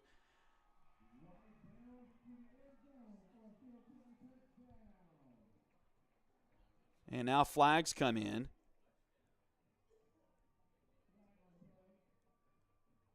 They handed the ball off to a lineman, Keenan White. He's a senior,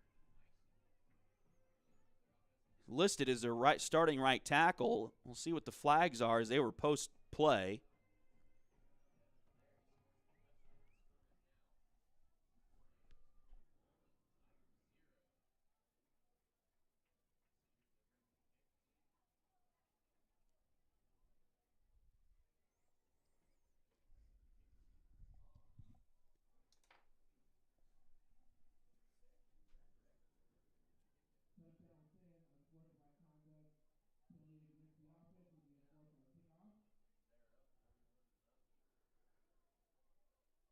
So the penalty will be enforced. I couldn't quite tell what he said, if that was on Fort Scott or Coffeyville. We will find out. I think he did say Coffeyville. We will find out for sure on the kickoff, as it will be assessed on the kickoff. But a couple questionable plays here by Coffeyville sportsmanship-wise that kind of frustrating. Kick is up, and it is through there, so it's 42-0. Golden Tornado.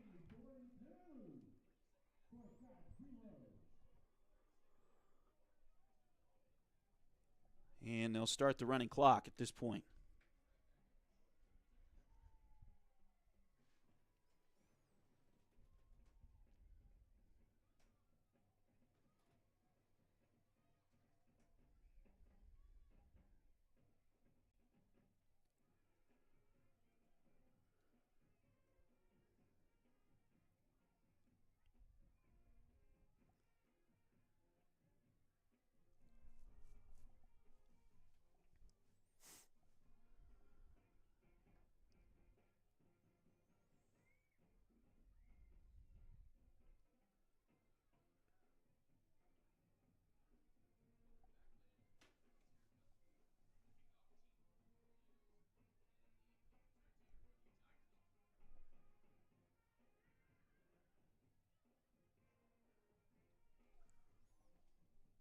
The rest of this fourth quarter probably going to go pretty quickly, as we're under 9 minutes to go now.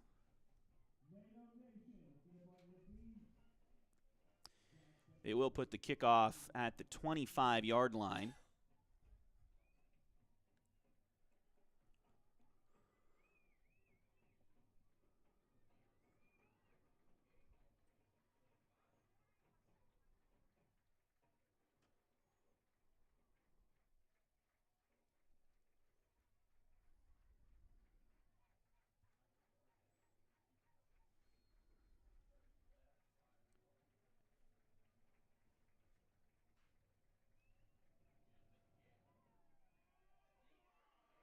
That is a deep kick. There's some wind behind it, but it's going to go through. It lands at the 5 and goes through the end zone. So that ball was kicked from the 25-yard line. So that is a 70-yard kick.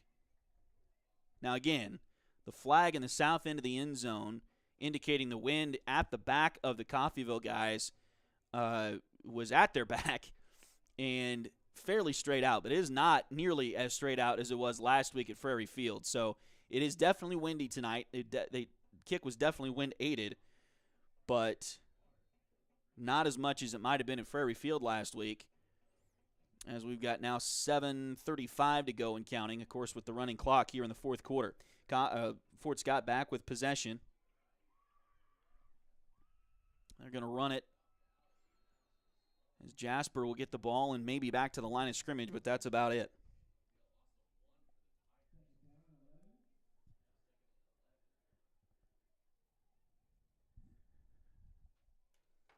They announced 2nd and 11. They put it right back at the 20, so there's lots of no gain on the play. So it'll be 2nd down and 10.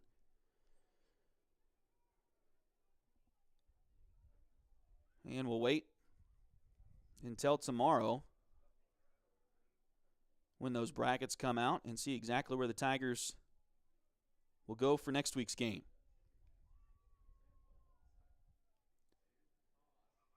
Pitch to Brady Messer. He's going to get out and runs over a couple of Tornado and gets it down across the 30, down to about the 33, maybe even the 34. So that'll be a first down for the Tigers. Nice run by Brady Messer, who has seen his playing time go through the roof in the last couple of weeks. Started for Chase Heyer last week, who was injured. Starting tonight for Kyle Cousins, who was injured. Looks like Fort Scott bringing another backup in.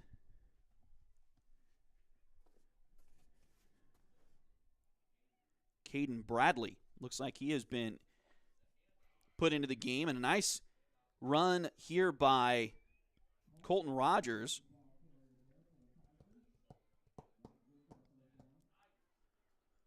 They will get it down to the 48.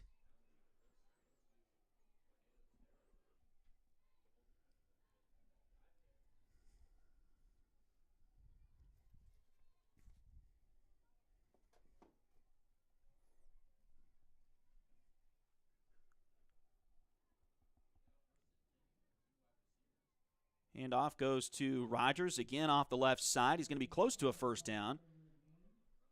Not quite there. He's going to be short by about a yard, so it'll bring up 2nd down and short for Rogers and the Tigers.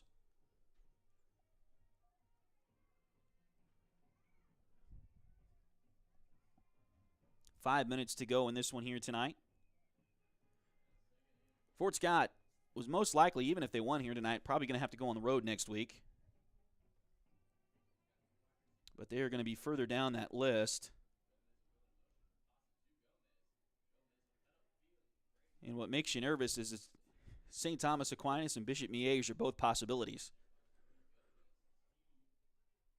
But Chanute is also a possibility, which ought to give the Tigers a little bit of confidence considering what happened at Prairie Field a couple of weeks ago.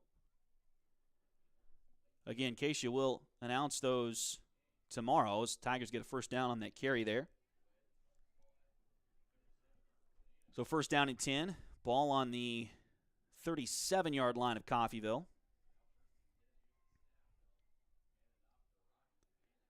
Colton gets the carry there and gets about 4 yards across the 35 rather. Under 4 minutes to play in the contest now. And Fort Scott will fall to 3 and 5. The win total continues to go up.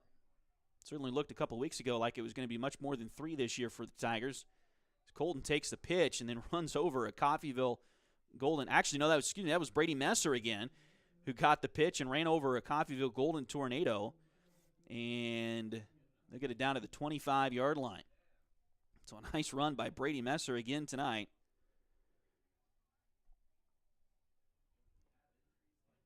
Coffeyville Golden Tornado. And they will scold you if you make that mascot name plural. They do not appreciate that. It is the Golden Tornado. No S. And Colt Rogers with the carry that time. He's going to get it to really close to that first down marker. It'll be second down and short for the Tigers. Dip under 3 minutes to play here tonight. Handoff goes to Colton over the right side. And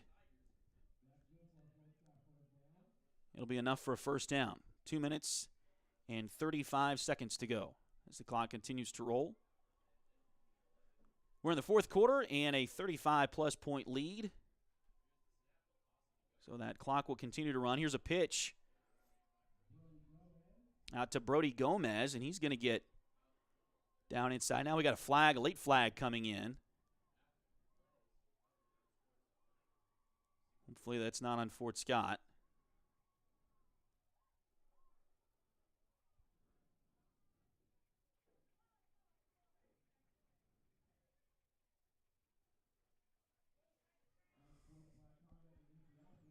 It is going to be unsportsmanlike conduct, well, on both teams. So the fouls will cancel out.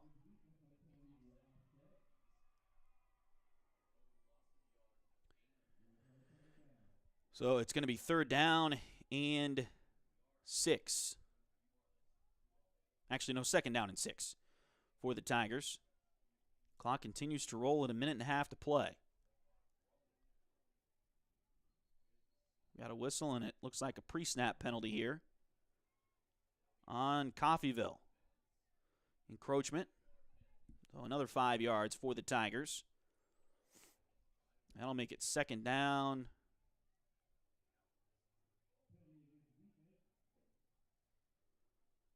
Should be second down and about 1 here.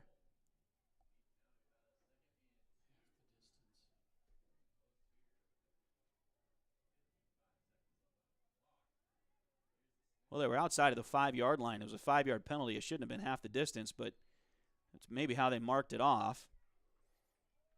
Not much that time for the Tigers. As Colton got another carry. Clock under 40 seconds. Fort Scott trying to get something on the board. They have not been shut out yet this season. So trying to keep that going here tonight. Pitch to the near side. This is Brady Messer. He's going to get down to the 1. They're going to have to hurry. He did not get in. He got the first down, but didn't get in the end zone. They're going to have to hurry to get the playoff here with 10 seconds to go. Get up there and snap it, guys. Call something. Try to get in the end zone here. They're going to hand it off, and Colton will get in the end zone with 1 second left. So the Tigers will score here at the end to make it 42-6. I don't think they're going to make them kick the extra point, but we'll see. Yeah, they will call it. So your final score is Coffeyville 42 and Fort Scott 6. Touchdown, Fort Scott Tigers. Touchdown, Colton Rogers there right as the clock hit zeros. So Fort Scott does get on the board.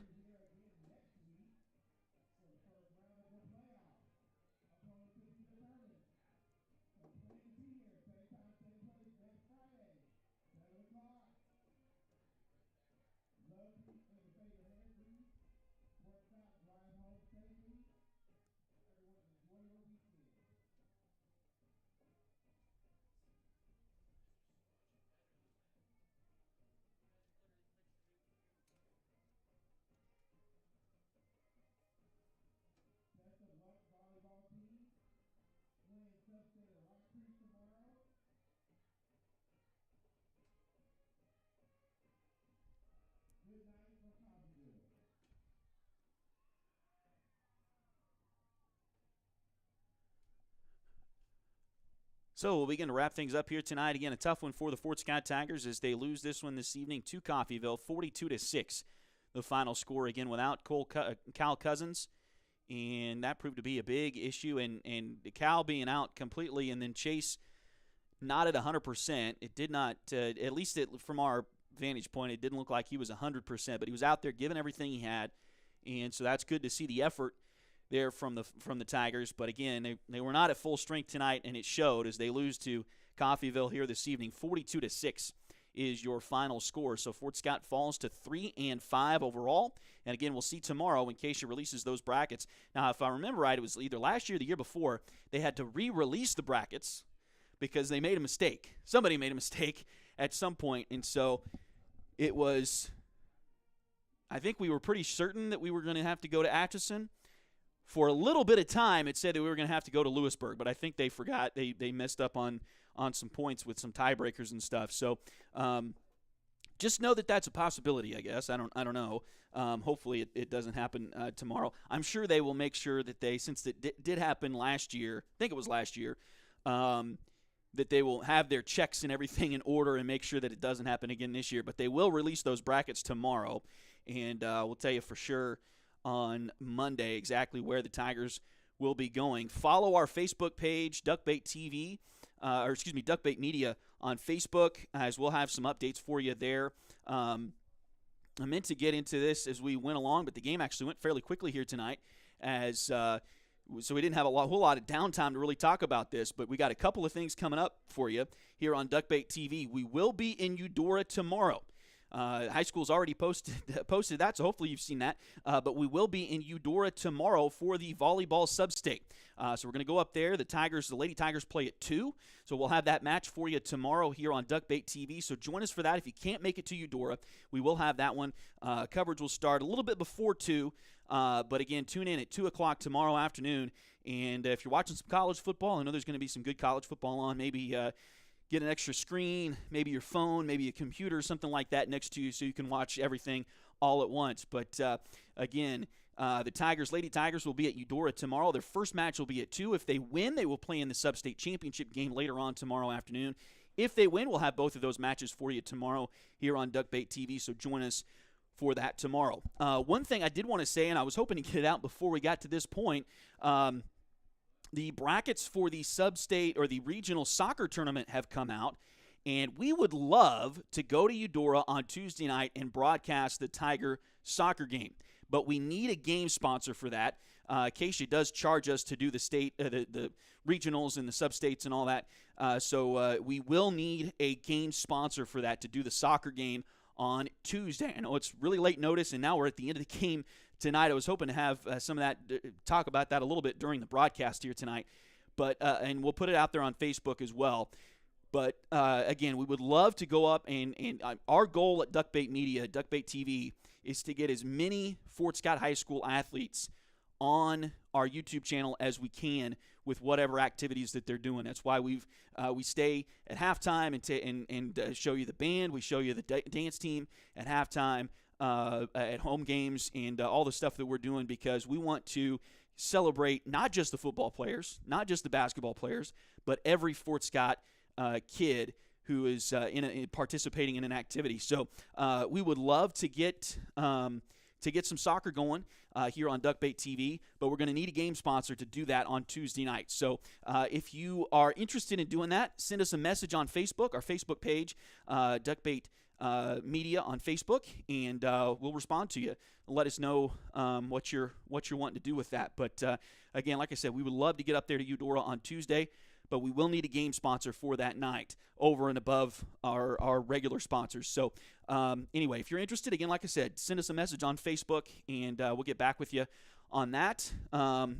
We need at least one, but we'll take 5 or 6 if you're interested in sponsoring that broadcast and getting the soccer team on Duckbait TV. We would love to have that for you. So it hasn't worked out. They play so much earlier with the home matches.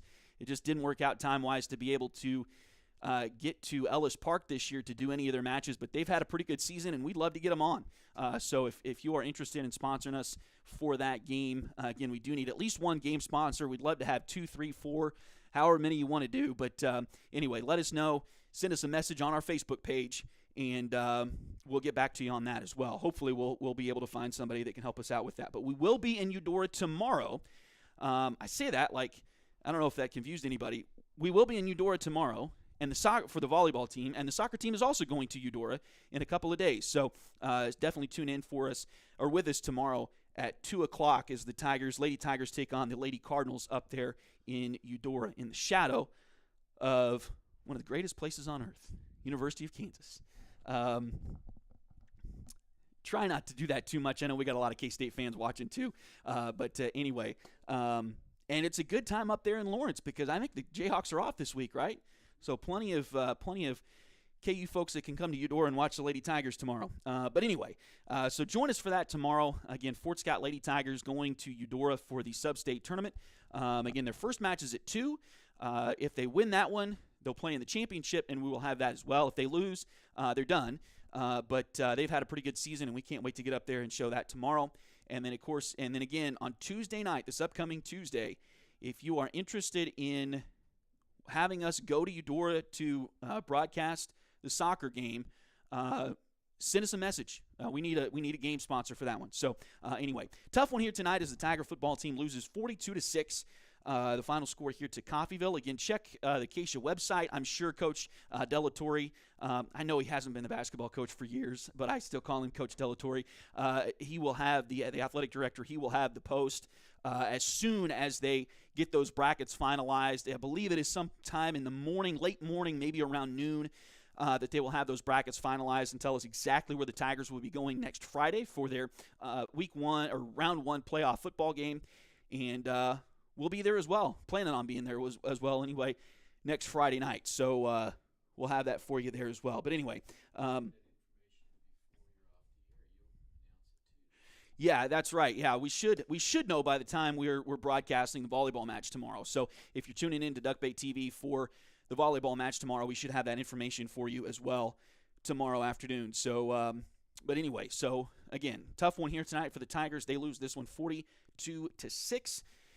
And the good news is the season basically starts over when the playoffs start. Everybody's 0-0. I know that's cliched to say, but that's the truth. And we'll see where the Tigers end up going next Friday night. And hopefully they will give the best effort they can that we know that they can do. And they will hopefully come out on the right end. You never know when it hits playoff time. You saw it with the baseball playoffs so far this year.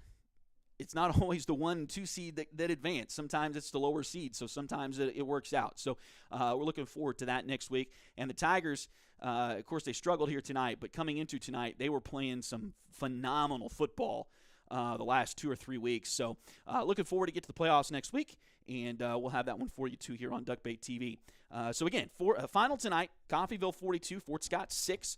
Tigers fall to 3-5, but they will be in the playoffs next week, so we'll see where they go. Again, they will announce that on Acacia's website tomorrow during the day.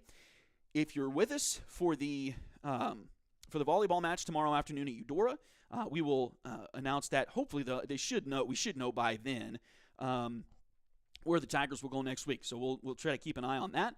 But again, also, like I said, and I know I'm throwing the same thing at you over and over again here, but tune in tomorrow. Right about 2 o'clock, we'll have volleyball sub-state action for you from Eudora. And again, like I said, we would love to follow the soccer team up to Eudora on Tuesday for regionals. And if you are interested in being a game sponsor for that one, give us a message on Facebook, and we'll chat about it. We'd love to get the soccer team on Duckbait TV. So anyway, thanks again for joining us here on Duckbait TV this evening. Let me go down read through our sponsors one more time as we, again, pretty quick game here tonight. Didn't get a lot of chance to spend talking about our amazing sponsors that we have right now, or have already and have had all season here on Duckbait TV. Chad Cousins is your local 1842 Wealth Management Financial Advisor. Contact Chad for more information by email at chad@1842wealth.com or call 620-215-9240. State Farm agent Cale Nelson is your local agent for home and auto. Contact Cale for a quote or visit Cale's website at calenelson.com. You can also give Cale a call at 620-223-2828. Highway 3 has modern personalized fleece name blankets along with fun and unique personalized gifts. You can also now find Highway 3 products at several retail stores in the area. For more information, follow their Facebook page at facebook.com/shop Highway 3. You can also check out their website, shophighway3.com. H2 Painting, LLC, the right way the first time. Look them up on Facebook at facebook.com/H2PaintingSCK or call them at 620-605-2769. Edward Jones has been advising customers in the world of finance for over 100 years. Financial advisor Jamie Armstrong continues that tradition in Fort Scott. Contact her by phone at 620-223-1866 or email Jamie at jamie.armstrong@edwardjones.com. Joey Fritter is a loan officer with Open Mortgage. Open Mortgage is a multi-channel mortgage lender, believing that better is possible, constantly striving to bring a better mortgage experience to everyone. Joey can assist you when buying a home from start to finish. Her office is located at 1 East Wall Street in Fort Scott. Call today to get pre-qualified for a home loan at 620-644-8146. And Liberty Savings has been in Fort Scott since 1919, helping community members with their banking needs for over 100 years. Visit them at 24 South Judson or call 620-223-0300. Again, a tough one here tonight as the Fort Scott Tigers fall to the Coffeyville Golden Tornado in the regular season finale for the football squad. 42-6 is the final score here tonight.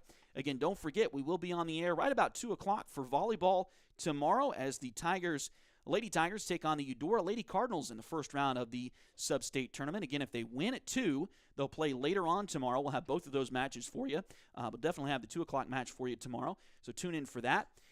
And again, by that point, we should know where the Tiger football team is going next Friday, so we'll tell you about that as while you're watching the volleyball match.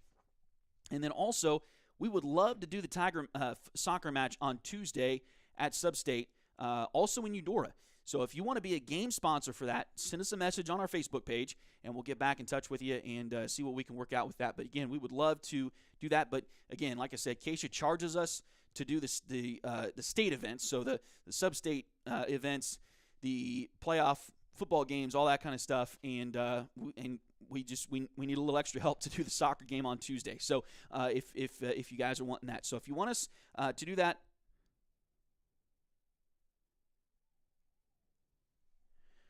If you want us to do that, send us a message, and we will get back to you on that. So let you know what we need. So anyway, send us, again, a Facebook. Duckbait Media is our Facebook page, so look us up there and message us if you want us to go to Eudora on Tuesday for soccer. So anyway, again, thanks for joining us here on Duckbait TV tonight. Once again, your final score is 42-6. Fort Scott with the loss here tonight. And again, we will have more information tomorrow, hopefully, by the time we're on the air with volleyball, of where the Tigers are going next Friday night. So anyway, for my camera operator tonight, my dad, of course, Willie Abatey, thanks again for coming with me and walking up the 5, 6, or 7 stories all the way up here to the top of the press box. It's a great press box. I'd love to have this one like this everywhere we go. But when the elevator doesn't work, that's a little bit difficult. So, but anyway, hopefully going down is a little bit easier than coming up was. But anyway, thanks for being with me again tonight here. And I'm Tony Abatey. So to all the duck baits out there, good night, Kansas.